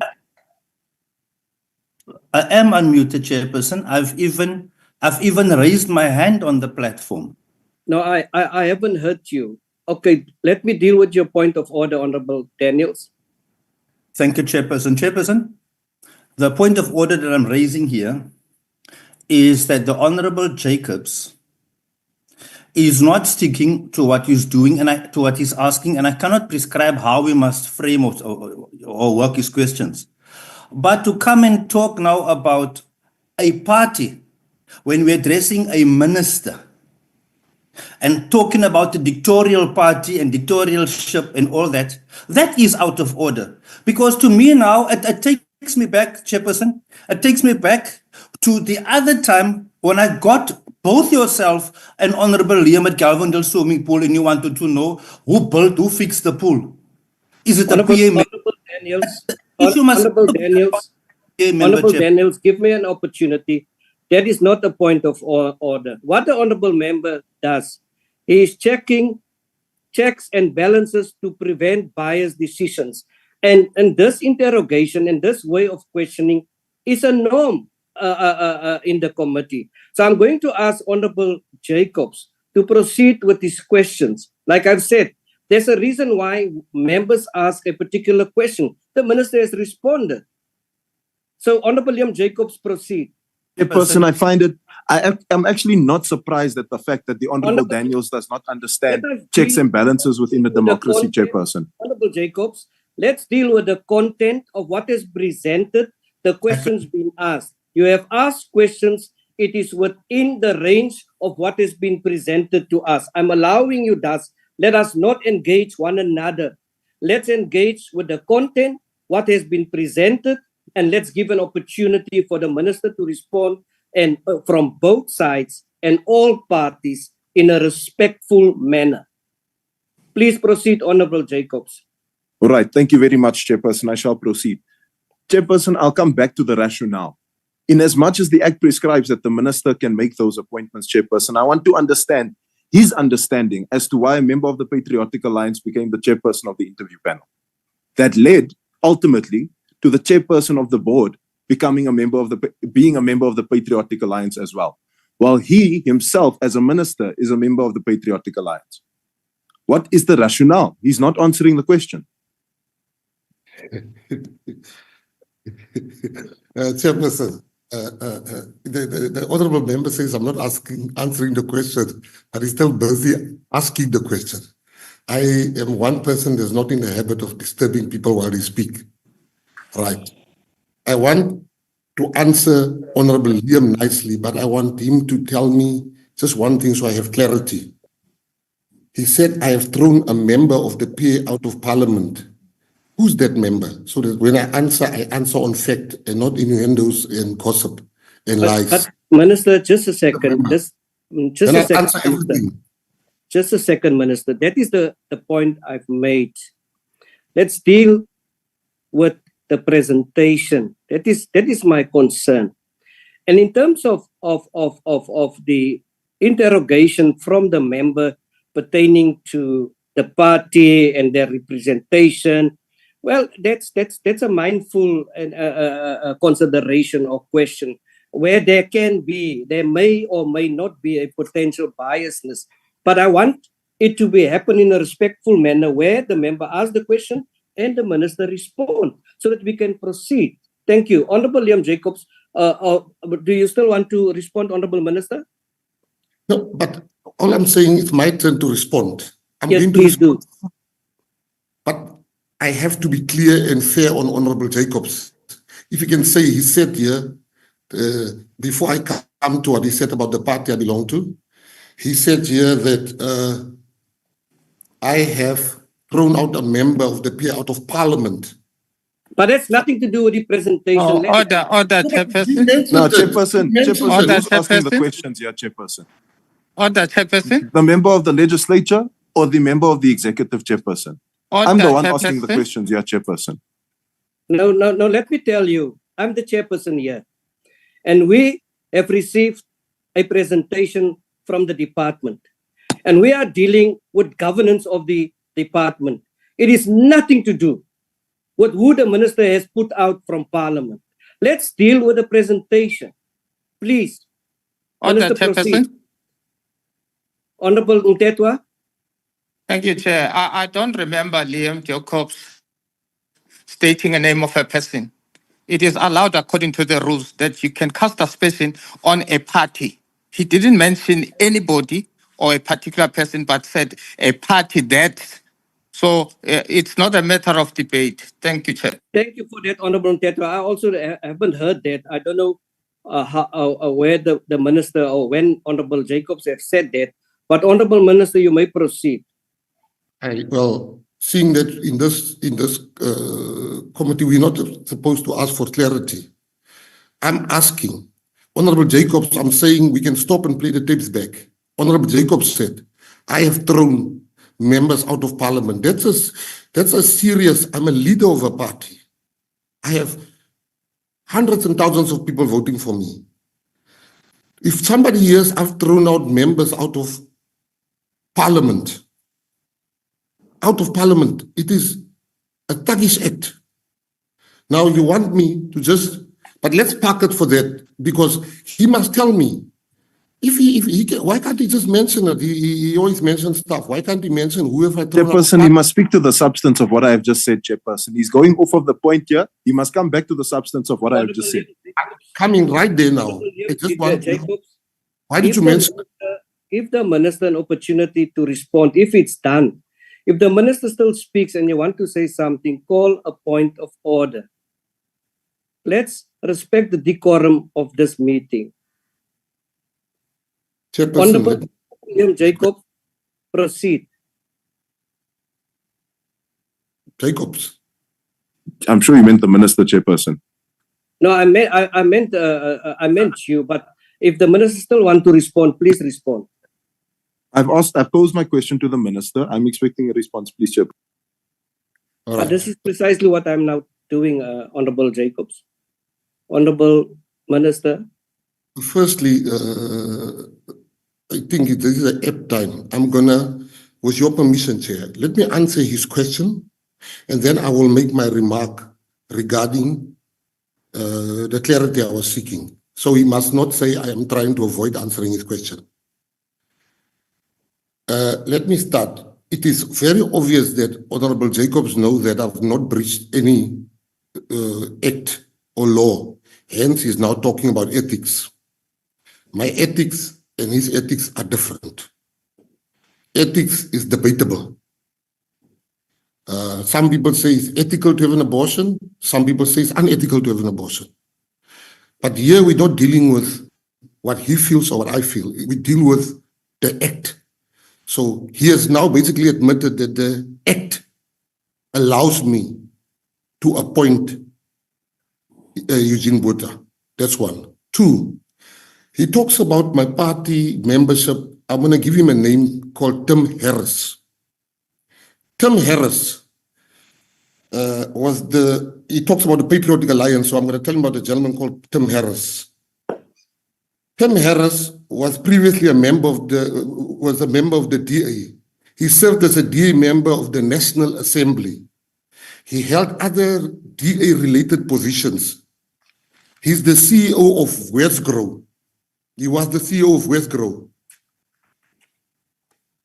Now, he must not come here and say, I'm talking about his party because he mentioned my party. He must not come here and say it has never happened where an ANC member is part of a board, because our constitution does not disallow you from becoming a member of a board, because our constitution is very clear. Political affiliation is your right. So here we should speak about the act. Which brings me to my other point. What I will not allow, Chairperson, what I will never allow, is for this honorable member to, when he speaks, I listen. But every time I speak, and you rightly called him to order, but on a personal level, I need him to know. You showed Minister Dennis Jordan with your finger. I'm never going to allow you to do that to me. I respect you, respect me. When you speak, I am obliged to listen. And when I speak, you should listen. You should not come in as you feel. You can only come in through a point of order through the chairperson. So, in conclusion, I've breached no act. Patriotic Alliance is not the first party, and it will certainly not be the last party.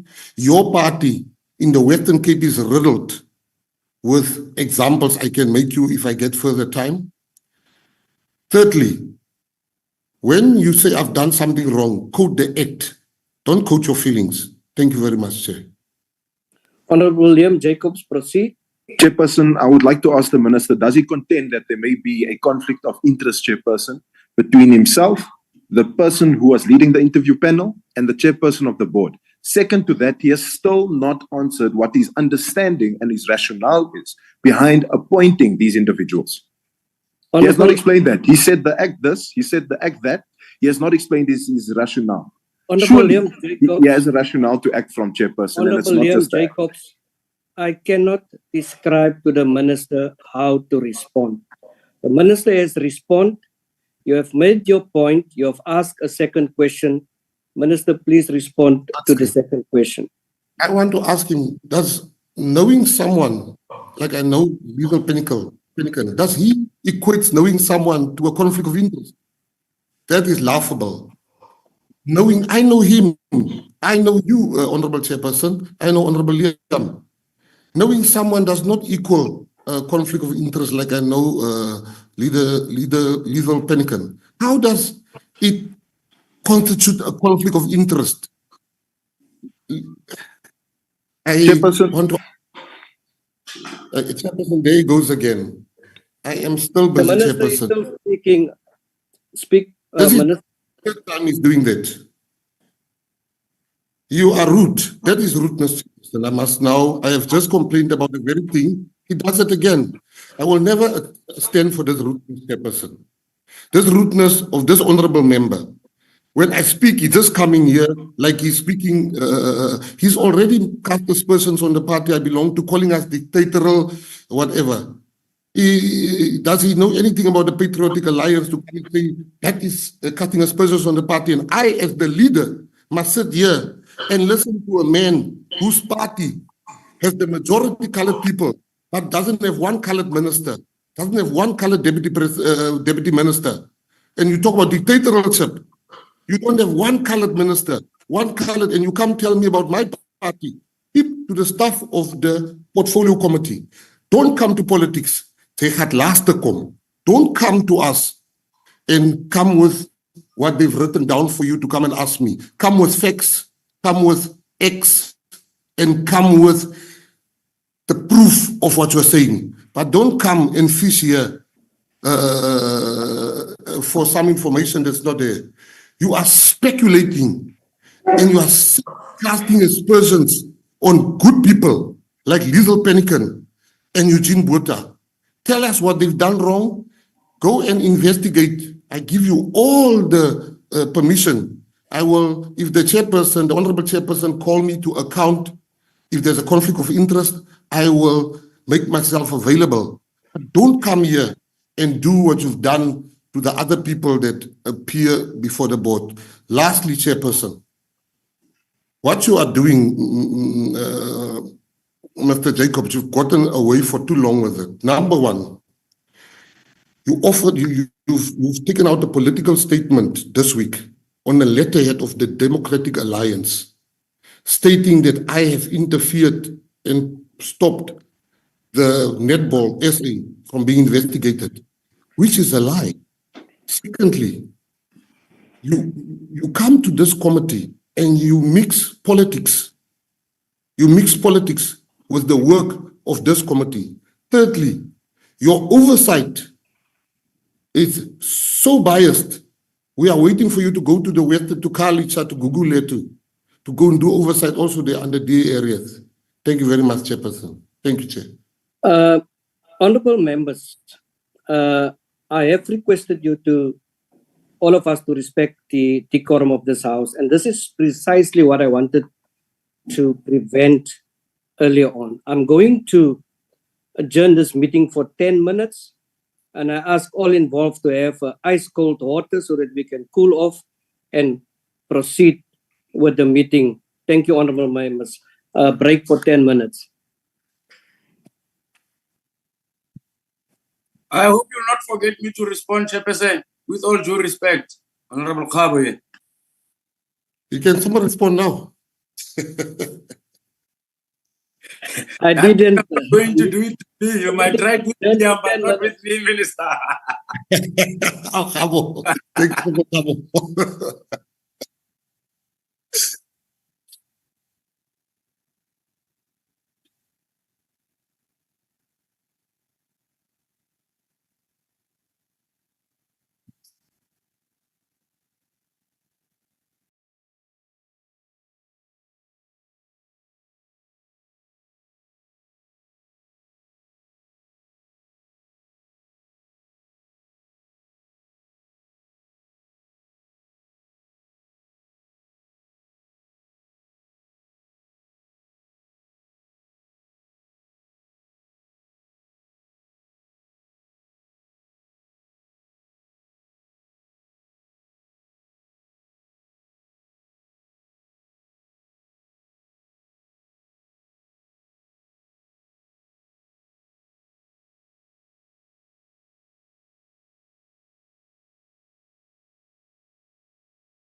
Hey, but what is happening?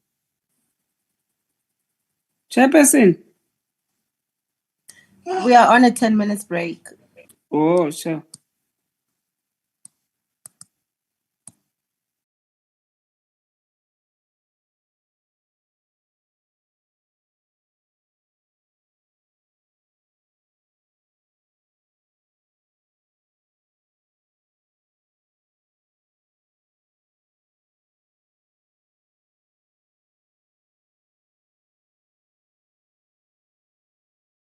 Kumalo. Honorable Mtetwa, I see your hand. No, thanks, Chair. No, I think, Chair, the issue of, let me get so that I'm back now from the doctor. I'm back. I've been listening, but I think, Chair, the issue of NAC and how the department is responding, it is running away from the questions that we are asking directly, because we are asking questions on behalf of the public. Now, we're all holding public offices, and it is for us to take into confidence the public's view. These are questions that are coming. If I can show you on my phone, I'm receiving the same questions to say, no, ask him what is. The minister must not answer. I'm not prescribing on how he must answer, but he must remember that there's a moral obligation. You see, to deal with the perception, it's a very difficult issue. We are not going to be clubbed together with the department for having created a cloud around NAC's appointments. If there's a perception that there is a problem in terms of, we need to get deep into it and deal with it. So I would suggest that we move forward to the next presentation of downtown. Maybe if we have time after that, we'll come back to deal with it, because this is very important. Take people into confidence that there's no conflict of interest. This was the first question I asked in my questioning. I said, the independence versus conflict of interest, how does it relate to both? Now he's coming back. He's saying, no, he acted according to the act. That is not what the people are expecting from me. Thanks, Chair. Thank you, Honorable Mtetwa. Honorable Mkunu.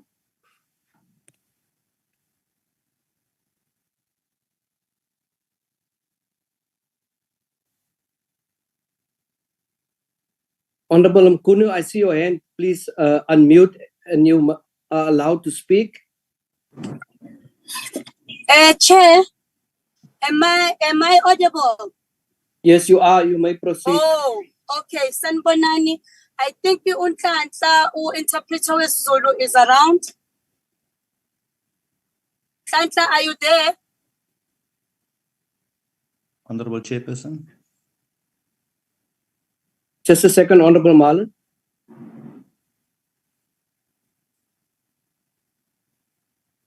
I'm looking for Ntlanta. Untlanta is in the meeting, Mamukulu. Okay, can I continue and speak in Zulu, please? Honorable Mkunu, I've made a ruling that we are going to proceed with the next presentation. It was Honorable Liam Jacob that was the last one on the list. Oh, okay. Yes. My apologies. Honorable Daniels. Honorable Chairperson, I respect your ruling. It is just for my understanding, because I'm not sure if I've missed it. There was those two other board names that was going to be tabled here that one NEC member serves on. I'm happy to deal with that. Honorable Khabo, can you please come in before we give the department an opportunity? No, thank you very much, Chairperson. We will not be afraid to raise whatever allegations that we pick up. And that's what we're exactly doing. Chairperson, I'm not sure why are we... Obviously, firstly, let me start with this one. I will agree with the Honorable Mtetwa. We will not prescribe how the minister must respond to our questions. But in the minister responding to our questions, as a way of clarifying allegations, because in everything that we are saying to the minister that there are allegations here. And these allegations, this is the only platform for us to raise it as a way of making sure that these are not gossip. So if you take us into confidence, you are not only responding to us, but you're also responding to South Africans and people in this creative industry. That is number one. Number two, Chairperson, I've made mention that there are allegations that the appointments of boards, that is even cutting across all of these boards, not only on NAC Chairperson. It's a proof that I'm willing to submit in writing. Because these allegations that are there, it has been proven that there are a number of people operating outside the board. That's what I was saying, that there are allegations that even the chair is chairing on more than 4 boards. And we've got that proof that we can submit to your good self. We will not want to play petty politics here. We know that it is every right of any individual in South Africa to belong to a political formation of his or her choice. But there's nothing wrong, but there's everything wrong when the process is being has been deliberately neglected or deliberately transgressed as a way of saying that there's no way that the act is saying that politicians are not allowed to participate. But I'm saying it to you now, Chairperson, I'm more than ready to do it even in writing. I've got that report that proves that not only, I don't have a personal problem with Mr. Botha, by the way, even though the minister is trying to create an impression that I've got a problem with I don't have a problem with Mr. Botha. What I have a problem, it's a relationship that will then seek to undermine the transparency of government and the integrity of all the process that we have conducted. With that being said, Chairperson, I've got 3, if not 4 names that are serving in different boards that I can give it to you. And that was what I was saying to them. It's Point of order, Chair. The minister. Point of order, Chair. There's a point of order from the minister. Minister? Just 2 quick point of orders. The first one is, I've never said the Honorable Khabo has a problem with Eugene Botha. I've never said that, Chair. And I will never say that because that will be wrong of me. Secondly, we are still waiting for the answer. Thank you, Chair. Yeah, Minister, let me make this ruling. The Honorable Khabo has now indicated that he has more than just one name. Let us give that opportunity to him. It's 5 days, 4 days, 2 days enough, Honorable Khabo? I can do it even tomorrow, Chairperson. 24 hours is quite enough for me. I don't have any problem of submitting those names, aligning it with the...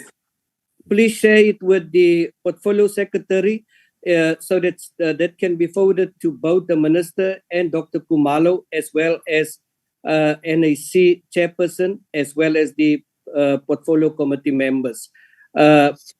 Department. From the department, Chair, point of order. Yes. You have given us a break, Chair. The break was simply, Honorable Khabo has made an allegation that Eugene Botha sits on 3 boards. We've never denied that there are people that sits on multiple boards. I even said that it's not the first time it's happening. The issue why we gave him a chance is to come back and say it's either Eugene Botha sits on 3 boards, because that's what's out there now, or Eugene Botha. So I'm saying as a matter of fact, Eugene Botha sits on 1 board. Can he disapprove or saying I'm lying? Because I can say the fact anybody that's saying Eugene Botha sits on more than 1 board is not telling the truth. Let's deal with the issue. That's why you gave him the chance to 2 minutes, which became 2 hours. Thank you, Chair. Honorable Khabo.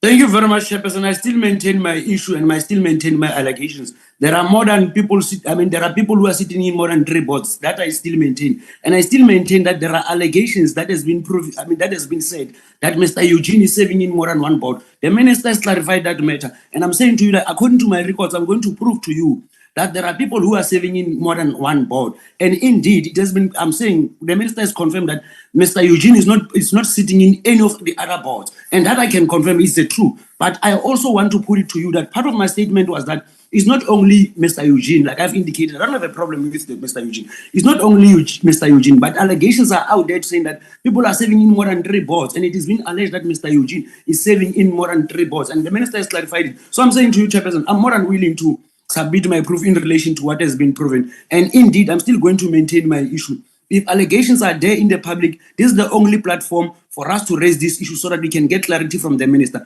But unfortunately, we will not accept raising issues and being labeled as liars. Because when you raise an issue in a way of seeking clarity, you cannot be described as a liar. You cannot be described as someone who peddles on gossip. And like I've said, Honorable Chair, this matter, we're still going to take it up with any other legislative processes that are there. Because it cannot be correct that When the minister will seek clarity from him in terms of process that he has followed, you will then want to be able to... Honorable Khabo, you've made your point. I think the whole issue stems from the party representation, and that is a concern, Honorable Minister, from the members, and with particular reference to the questions raised by Honorable Jacobs. And for us, in order, I think questions such as mindfulness, as biasness, you have responded, but I think also perhaps within this, there's this quest for impartiality, and when it comes to these decision making processes, and as Honorable Ntetwa have said, that we have to sanitize the community out there as far as how we should I use the word prioritize our objectives and also our decision making processes, particularly within this particular portfolio. Department Sports, Arts and Culture, let's proceed. Chairperson, my hand has been up. I've been waiting to be recognized, Chairperson. My apologies, Honorable Liam Jacobs. I haven't seen it. You may proceed. Chairperson, I must firstly guide us in terms of procedure here, Chairperson. Every time somebody call a point of order, Chairperson, nobody points out the rule that they are calling a point of order on. Then they give us a soliloquy, Chairperson. It's ridiculous. Every single time, point of order, nobody says Rule 92, Chairperson. So that's the first thing, Chairperson. The second thing is, Chair, it is very interesting that within our meeting, Chair, we are asking questions, but the answers are being deflected, Chairperson. It is almost as if we have a non-stick frying pan inside of this meeting, Chairperson, that is deflect. Nothing is sticking. No question is being answered, Chairperson. Nothing is being understood about how law actually works, apart from just it being codified, but instead it is also interpreted, Chairperson. So it's very interesting, Chairperson, that we are sitting in a meeting and we are being dodged. It's interesting that we are sitting in a meeting and we are being deflected upon in front of the public, Chairperson. I don't know about you, Chairperson, but we must certainly address the non-answering that is going on within this particular meeting, Chairperson, and we shall do so at the continuation. Thank you very much, Chairperson. I've made a ruling that we proceed with the next item. We are running out of time, and people want to know what is happening with downtown. Can we proceed in this fashion? I don't want us to have a debate over this whole issue now. Let us proceed with the next item on the agenda and deal with it accordingly. And I am pretty much sure that there are also members in this particular meeting that have to leave that will attend Parliament in person. The Department of Sports, Arts and Culture, please proceed. I'm giving you 10 minutes for a very high level presentation. Thank you, Chair. The presentation, I hope, is going to be put up, Dotwick, if you can please quickly do that. We would be taken through the presentation by Mr. Mbiba, who has better insight into what was happening much as he took over as a project manager in the last few weeks, last few years as well. Chairperson, our presentation that we have prepared, and Lodwick, I'm not sure whether you're struggling now, gives an outline of what happened since 2008 and where the process actually started. And we have just put some visuals into the presentation to give a sense to the portfolio committee of the building that we are talking about, or an asset that was acquisitioned that we are talking about. But perhaps just to not waste time, sure that the members have seen those visuals which are part of the presentation. I would then request that you move past the visuals, Lodwick and Mr. Mbiba, if you could then take the committee, as the chairperson has said, just taking them through the main parts of this presentation that gives context into this project. Mr. Mbiba, please go ahead. Thank you, ADG.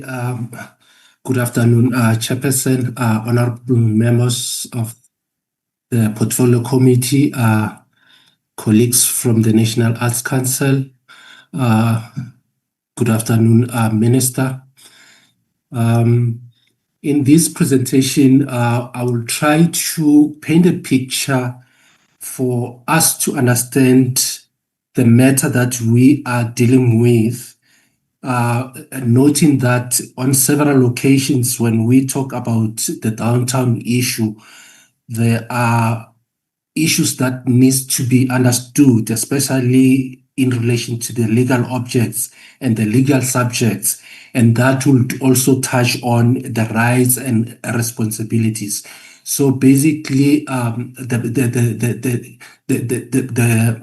presentation would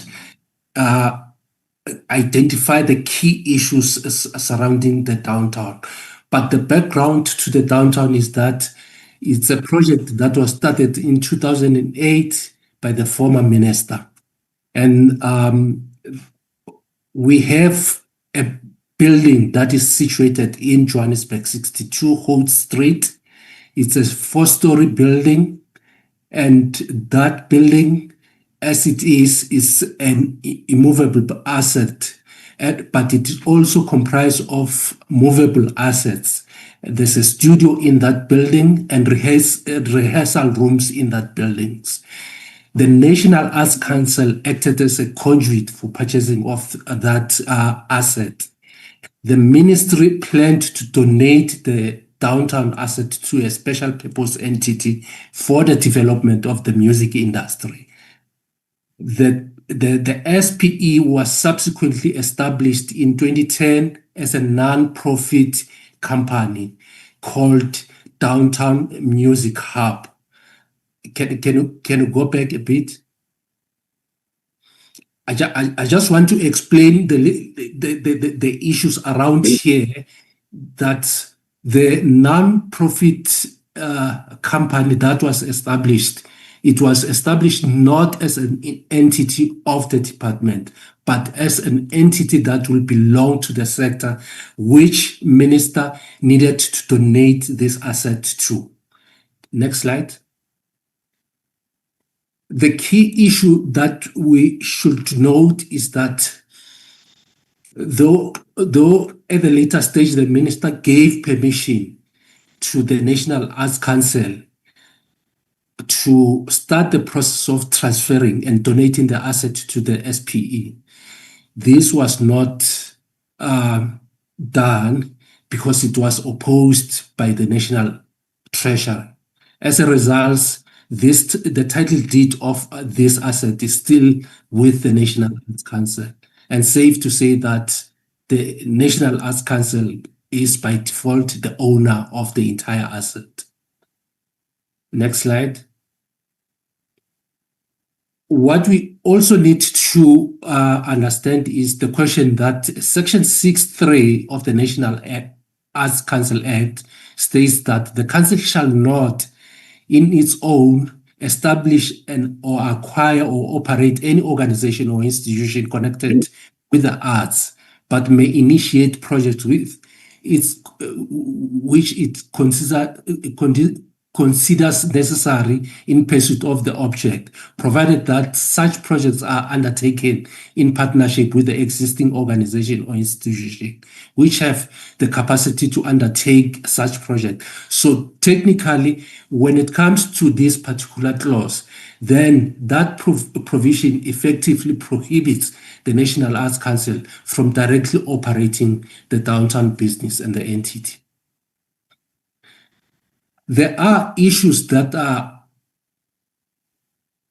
should be considered, which are labor-related matters. In terms of the purchasing of the asset, it was purchased as a going concern, and in terms of the Labor Act, Section 197 requires that when you purchase such an asset and a business, then you also inherit the employees. But at that point, when this was happening, the employees could not be transferred to the National Arts Council because of those technical matters. As 5 minutes left. They acted as a conduit, and consequently, the employees were then transferred to the SPE that was established in 2010. Next slide. There are also issues regarding the aging of the building. It's not in good shape. Some structures need to be refurbished. And those are issues that are causing occupational health and safety. Next slide, please. The question of the transfer, though in 2013, the minister approved that the asset be donated to the downtown as indicated, there was a need to follow the process of the PFMA in terms of Section 76 and to consult with the National Treasury. But as indicated before, the matter of donating the asset to the SPE was not supported, and the primary reason was that there was no clear connection between the special purpose entity and government.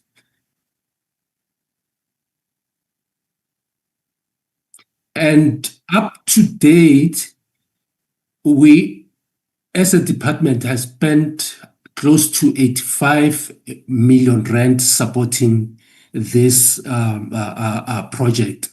It's due because of the reasons that emanated of being not in a position to transfer this asset to as the minister intended to do.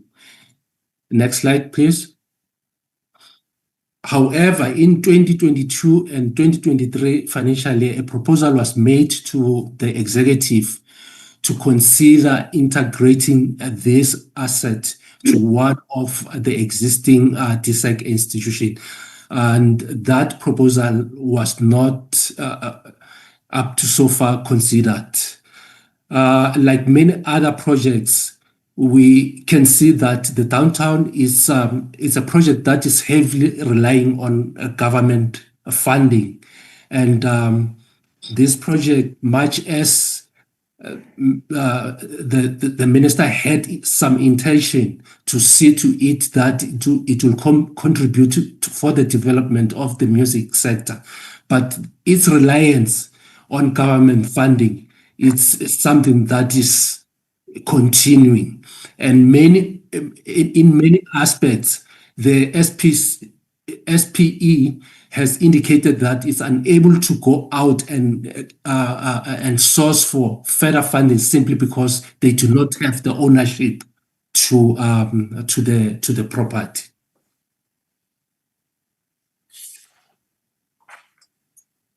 There's also a report that has been provided in relation to other aspects that the department has tried to do to assist, and I will request the ADG to take us through that report. It has been developed by the section that deals with the infrastructure in the department, infrastructure funding.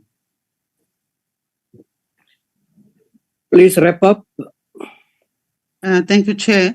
I think just maybe to conclude the brief presentation, the latest technical assessment that was done by our infrastructure unit indicated that the building is clearly an old building and there is no certainty on how old the building is at this stage. It's approximated at 90 years. It has been exposed to severe weather condition, which has penetrated the structural elements of the building, and the integrity of the building cannot be guaranteed. The technical team team from the department has made a recommendation that the department, the building would need further assessment, which would require the experts to be brought on board. This is just in summarizing the conditional assessment that Mr. Mbiba was asking that I also conclude on. A need for civil engineering work to determine the integrity of the structure. Thanks, Chair.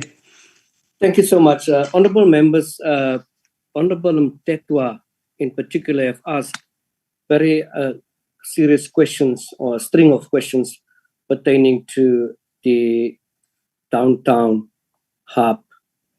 As a result, it seems, or it came across that the minister, in terms of that information, has actually closed shop there.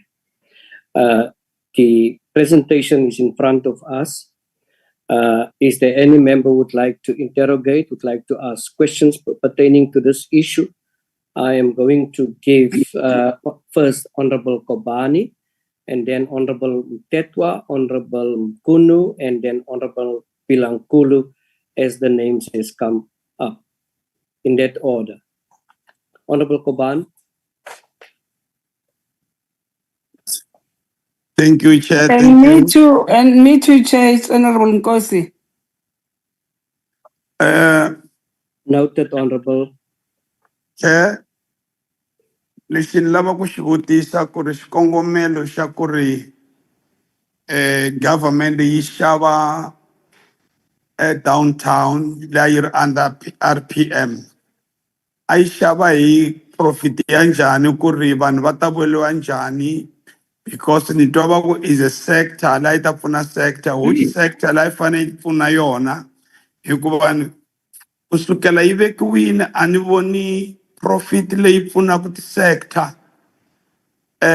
Downtown a ni hambani na yona, but lexi ni hambanaka na yona i ku va ni a ni se vona yi pfuna tinqambi or ti-artist ta South Africa. Ko va private, why government yi xave downtown yi xavela private people? Because a yi zangi yi benefita nchumu ka tinqambi ta South Africa as whole. Thank you. Thank you so much, translator. Please proceed.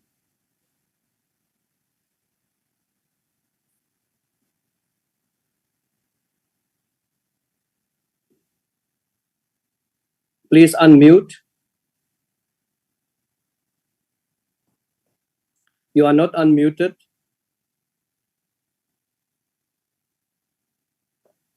Can we unmute? Oh, you are unmuted, but we can't hear you. Ikoza? Interpreter? There we go. Please go ahead.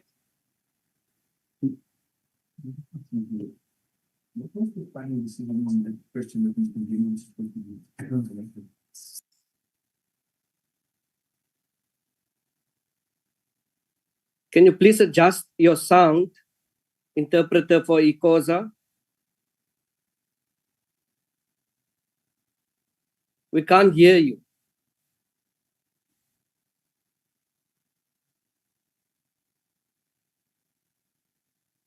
Jabu? Chair, I don't know why we can't hear him, because he's here in the meeting and the mic is open. So I don't know what's wrong. Are they at Parliament? We have to call him. Excuse me, Chair? Are they at Parliament? I'm not sure, Chair, but he's in the meeting. Sure. Honorable Kobani, it's not your day. Honorable Mtetwa, please indicate. No, Chair. Our language is being improved that you can speak our language. Please, I need the answer. You cannot, this is not my day. I need the answer. Otherwise, we'll be in this meeting until tomorrow. No, I've made a rule that they have to find out what is the reason and why we can't hear. We will come back to that. Unless we will wait a bit, we will waste time. Even the first one, Chair, sorry to interfere. Even the first one, I never heard anything from I agree. We have to address this. It's unacceptable. We have Sorry, Chair. We have made arrangements. Sorry, Chair. Yes, Jabu? I've been told that at the bottom there, interpretation, members have to go to interpretation and press English because we've already enabled the interpretation there on the system. So if you go down there, we haven't been informed. I thought it's Yeah. going to happen during. I never been informed, Chair. I never been informed that I must No, press one. definitely. We're not dealing with this in this way in the meeting. Yes. And this Can meeting was you supposed to ask- be visual, can you ask- physical, and not these things. Can you ask the interpreter to do it in this way because he is in this meeting? And some of the members and representatives in this meeting perhaps don't have that facility, I get it. Not sure. Check your WhatsApp messages.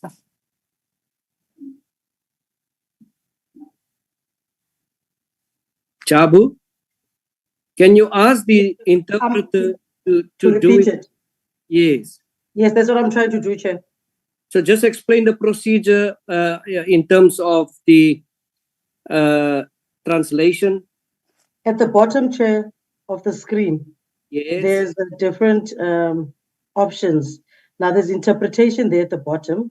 If members press their English, because we've got two translators in the meeting, so you must press English there, and then while Mr. Kobane is speaking, the interpretation will also take place simultaneously, and you'll be able to hear the question. I hope members has taken note of that, as well as representatives of the department and National Sorry, Arts. Chair, can I repeat my question Okay. before Yes, another honorable comes? Go ahead. Niri, why umukote kushava downtown? Le koka inga vonangi mfuno wa yona aka community artist da South Africa. Shuvula ko abashavela private company, not sector ya South Africa. That is my question.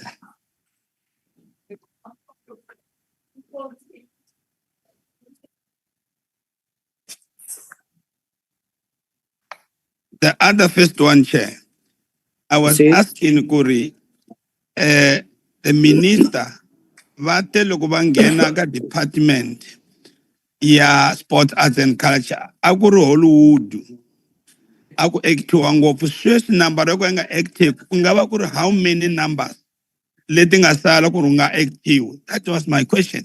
Nkensini. Okay, thank you. Can we get the response there? And may I also ask that the questions raised and what the Honorable Kobane has said be taken up verbatim and also being distributed to the department for a response in writing, as well as distribution to members. The department. Thank you, Chair. The question relating to why the department decided to buy a downtown, I think, Chair, we can only respond in line with the information we are getting from the documents that emanate from what happened in 2008. And the documents that we are getting indicated, as Mr. Mbiba was saying, that there was a rationale against which the then minister was basing his decision, which was informed at that particular time by a need that he had identified, that particular minister, that would boost. Unfortunately, we are sitting where we are now, from 2008, almost 16 years later, a chair, and the commercial viability that that minister might have hoped would actually ensure that the facility is self-sustainable never happened. Hence, we are looking at the figures that have supported the entity, or that have supported the downtown, coming up to an expenditure of more than 83 or 85, as Mr. Mbiba. So unfortunately, Chair, at this point, we can only base our response on the documentation that we are able to get. that informs the decision that was made. That's basically how I can be able to respond to the why question, Chairperson. Thank you, Dr. Kumalo. Honorable Mtetwa, 5 minutes. Thank you, Chair. I know why this building was bought. I was there, but I'm not going to take my time to respond on behalf of the department. This was a purchase that went so wrong from the beginning. That place is supposed to be a heritage site. It's supposed to be a precinct. The area around downtown, when you walk from downtown to the old Gallo record company, it's supposed to be a precinct, but it's full of drug addicts, drug lords, people who are doing cars, who are painting cars, everything that has nothing to do with art. And that's what the department failed. And the reason why it failed, because I was one person with Opa Lebogo who was drafting the business plan for that. But out of malice, out of spiting Eugene, they removed me. The Paulo Jordan removed me because he had a problem with Jacob Zuma. He said that he cannot be led by an uneducated president because I was close to Zuma. So the political thing interfered with that thing. May his doctorate rest in peace. Here are my questions. NAC was not used as a conduit. This was forced upon NAC, political interference at its play. It was forced down the throat of NAC, and that is the reason why NAC for all these years has been receiving these audit setbacks because of downtown. And it is outside the mandate. Now, tell me, Minister, you have suspended now. You have suspended downtown studios. In fact, it is said that it is a shutdown. You cannot shut down downtown studios, as I've indicated, that it is a heritage site for us. It carries the history of this country in music. What are you going to do with the staff members that have not been paid for a period of time and now who have been sent home with nothing, with no hope, with nothing in promise to say, this is what we are going to do? You have not set even time frames. What are your time frames in turning around downtown studio? Because we are not going to allow you to shut down downtown studio. You just have to find a way that has to work for downtown studios. What are you going to do with officials that I told them in 2009 during that meeting where President Zuma was meeting the sector? I told them that downtown studio was not a success, and the report was saying downtown studio is a success. From 2009 to date, what are you going to do to those officials who have been lying in their reports and saying downtown is a success, talking about downtown and not alerting government that this thing is not working? Consequence management. Can you give us names of the CEOs that have been part of downtown and indicate if there has been any successes that can be registered from any of those CEOs? And how much were you paying the CEOs, each CEO, for the work that they were doing? And what can you point out as outstanding achievements through this project relating to any of the leadership that has been there, any CEO that has been there? What have you achieved through downtown Music Hub, since you've been reporting it as an achievement?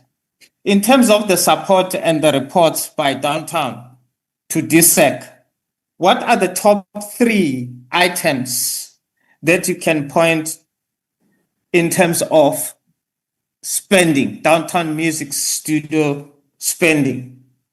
Thanks, Chair. Yeah, thank you so much. I'm going to ask NAC and also particularly the Minister to respond.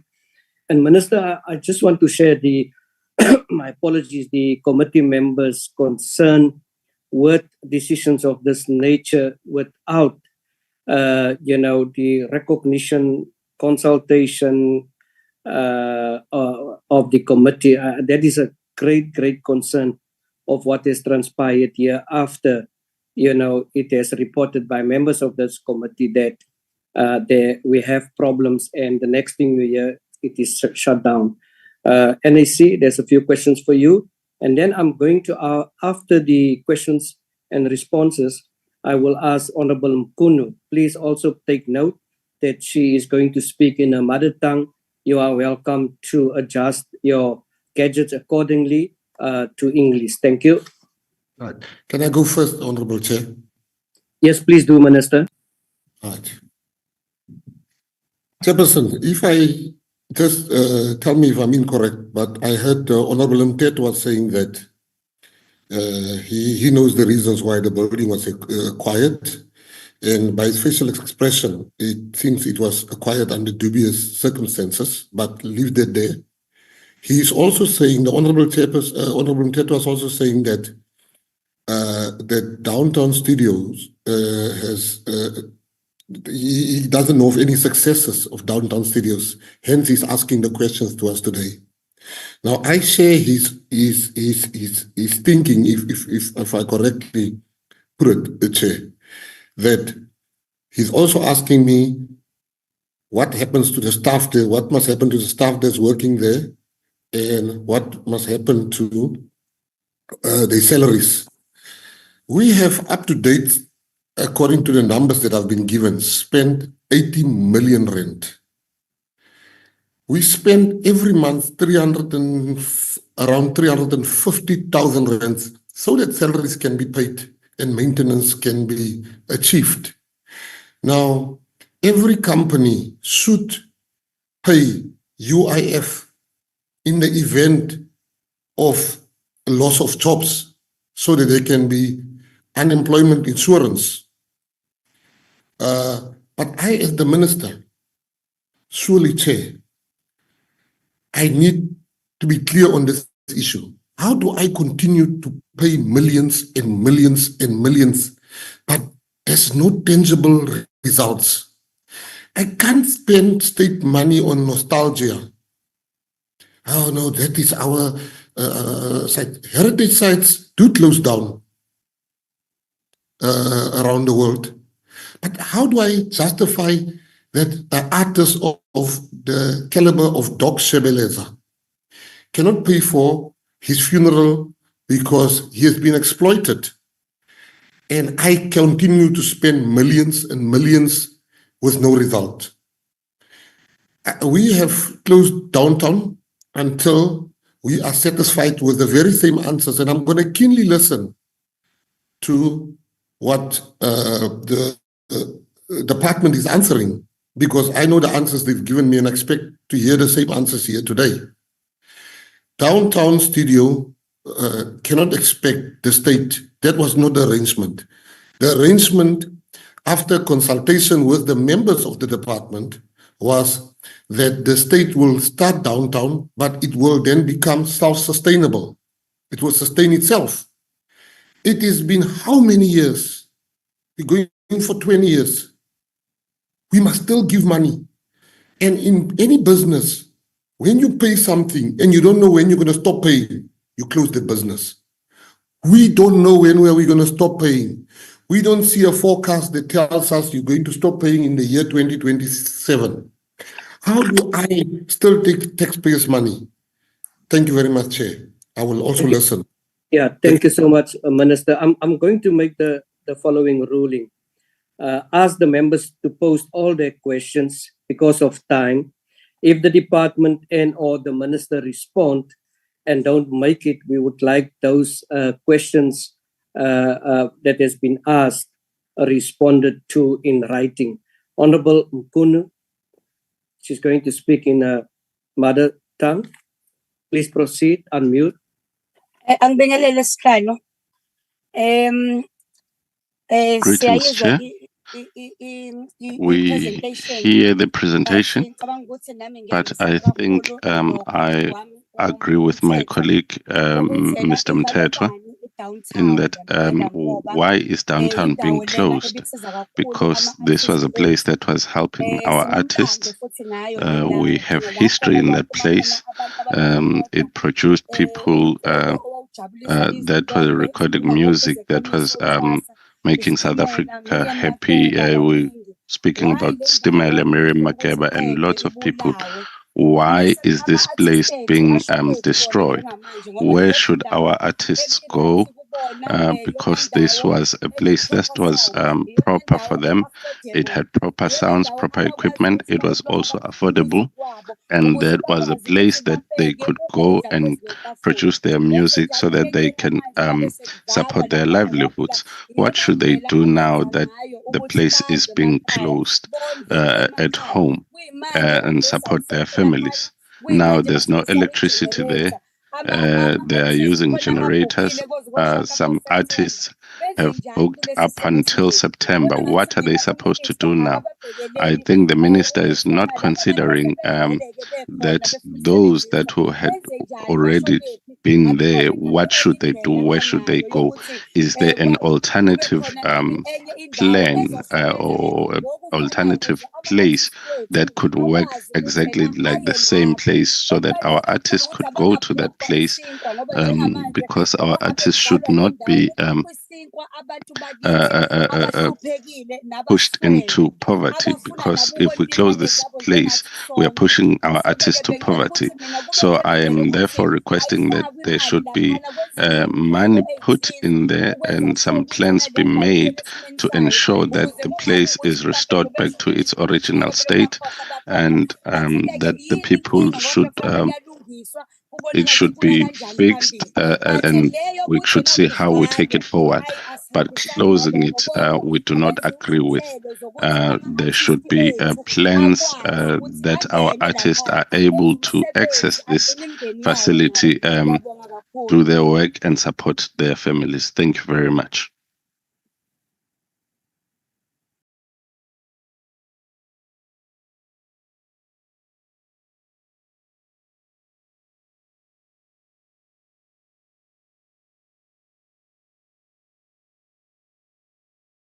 Chair. The chair is rejoining. He just lost the connectivity. Chairperson. Honorable members, my apologies. I don't know what happened now. I've just been kicked out of the meeting. Honorable,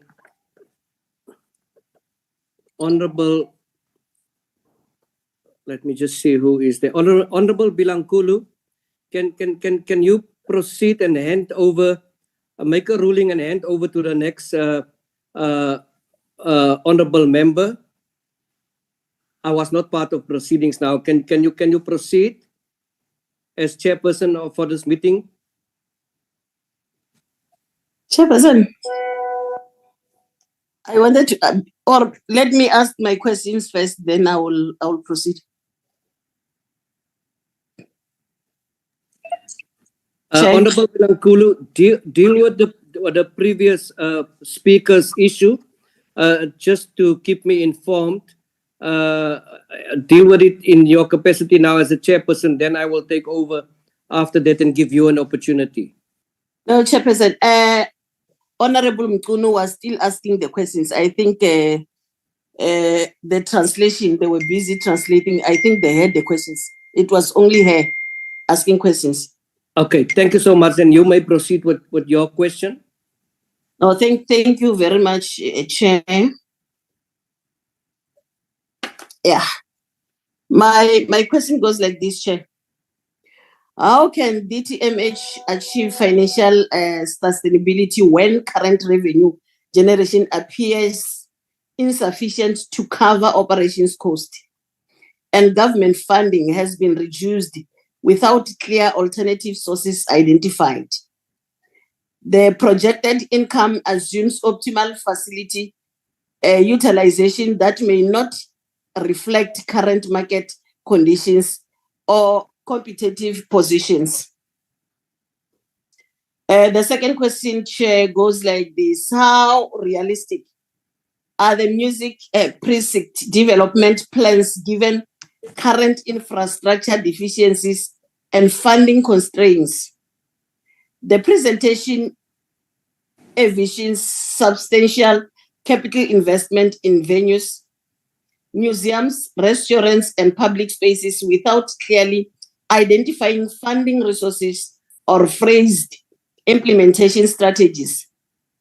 The feasibility of this vision requires detailed financial modeling and stakeholder commitment analysis. Chairperson, the institutional ownership and legal stand who legally owns and controls the downtown music hub, and what is the relationship between the building ownership by the National Arts Council and the operational entity formed in 2010, given that multiple sources indicate neither DSEC nor NAC wants to claim ownership? How can accountability be established for the 93 million in public funds allocated to DTMH over 9 financial years? My last question, Chair. Based on the financial allocation of 6 million annually from 2020-21 to 2023-24 and 4 million in 2024-25, what tangible outcomes and improvements can DTMH demonstrate? How does the organization justify the substantial public investment when it currently cannot pay staff salaries or service providers? And DSEC has indicated no further funding is available. What accountability mechanism exists to track the utilization of public funds, particularly given allegations of corruption and irregular salary packages, including a CEO contract worth of 1.3 million plus 10% fundraising bonus negotiated without board approval? Chairperson, I also have recommendation on this. My first recommendation is the DTMH requires immediate governance reform to establish clear ownership, accountability, and oversight mechanism. This should include formal agreements between NAC and DSEC, delineating operations responsibilities, financial oversight requirements, and performance monitoring framework, independent board appointment processes, and defined professional qualifications and term limits would enhance governance credibility and reduce political interference. The current board should be dissolved due to fundamental governance failures, compliance issues, and unresolved ownership crisis. A new board should be constituted through requirement of NPCs, ensuring at least 3 qualified doctors who meet independence criteria and possesses relevant expertise in arts management, financial oversight, and legal compliance. All board meeting minutes, financial records, and decision-making processes from 2010 to present should be audited by the independent party. This audit should examine the allegations of corruption, nepotism, and irregular appointment detailed in the 2020 letter by former board chairperson Rudolph Mamawulo. The audit should also clarify the legal basis of all board's appointments and assesses compliance with NPC governance requirements. Second last recommendation, Chair. Before any board reappointment, the ownership structure must be legally clarified and formalized. This requires determination whether DTMH should remain an independent NPC, become a government entity under DSEC or NAC, or transition to a different legal structure entity entirely. The resolution should include clear accountability framework for public funds utilization and establish proper oversight mechanisms to prevent future governance failures. The last recommendation, Chair. Any new board appointments should follow transparent selection processes with clear criteria for independence, expertise, and accountability. Honorable Bilankulu, can I just stop you there? We are left with very, very few minutes. Are you sure the recommendations that you are making currently, is that on downtown? Yes. 100% sure. Unless you want to put them somewhere else. No, I just want you to make sure whether it is on downtown or not, the recommendation. It's me who's giving the recommendation for downtown. Okay. It's Okay, myself. can you wrap up? I'm having Honorable Nkosi and then Honorable Moletsana, and then we have to log on for Parliament. My apologies. I was wrapping up. It's only that you Okay, my apologies. Thanks, Honorable Bilankulu. interfered. Thank you. I am sorry for interfering. I said any new board appointments should follow transparent selection process with clear criteria for independent expertise and accountability. The new governance structure should include term limits, staggered appointments to ensure continuity, and robust conflict or interest policies. Additionally, the appointment process should establish clear reporting relationship with the owner entity and implement quarterly performance reviews to ensure effective oversight of public resources and institutional objectives. I thank you. Thank you, Honorable Bilankulu. So sorry to have done that to you, Honorable Nkosi, and then Moletsani. Don't interfere, Chair. Yes. Chairperson, Chairperson. Yes, Honorable Moletsani. Can I transfer my questions to Honorable Bilankulu because the plenary is just about to start? Yeah, please do so. I'm also on my way there. So you will give Honorable Bilankulu a chance again on my behalf. Okay, Honorable Nkosi. Thank you, Honorable Moletsani, for that. I'm so No, sorry. thank you very much, Chair.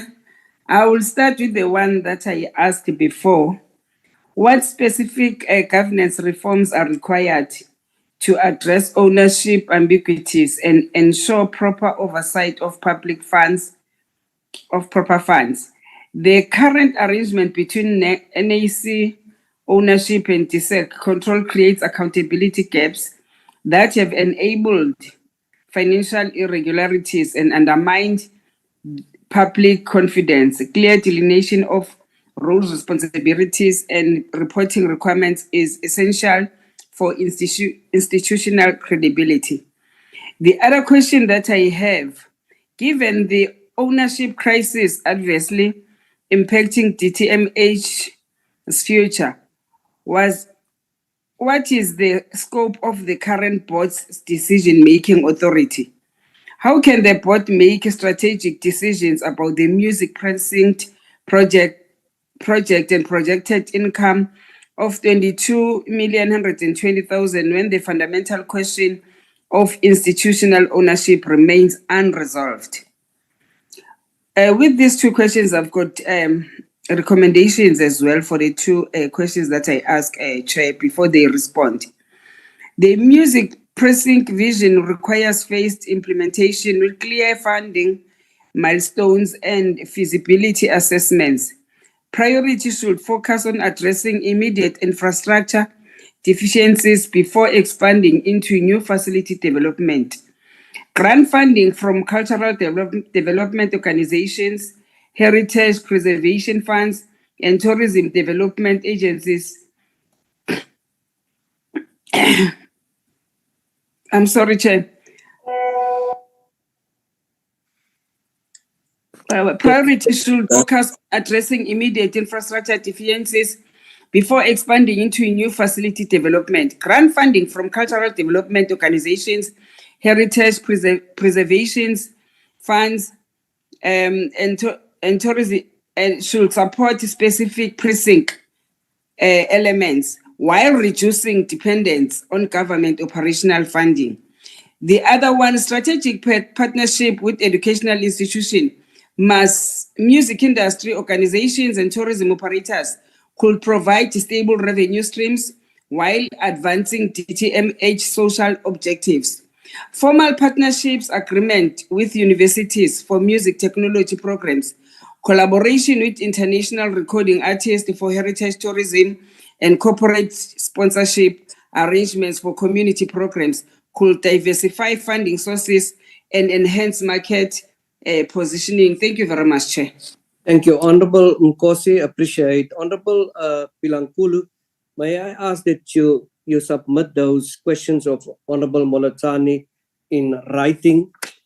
We are now completely have run out of time, and I would like that the Department of Sports, Arts and Culture would respond to us on all the questions pertaining to this item. And I also request that the other members who still have questions to ask to do that in writing. Honorable members, I'm going to close this meeting. The Minister wanted to mention something at the end. Unfortunately, we are not able to do that unless we are dealing with it later tonight. Our meeting tonight starts at 6 o'clock in the afternoon up until 9 o'clock. I would like the professional staff members to again send the link for us, and I would now recall members that they can join for their meeting that will now start in a few minutes with Parliament. I have no option or choice but to declare this meeting as closed. Thank you, honorable members. The meeting is adjourned.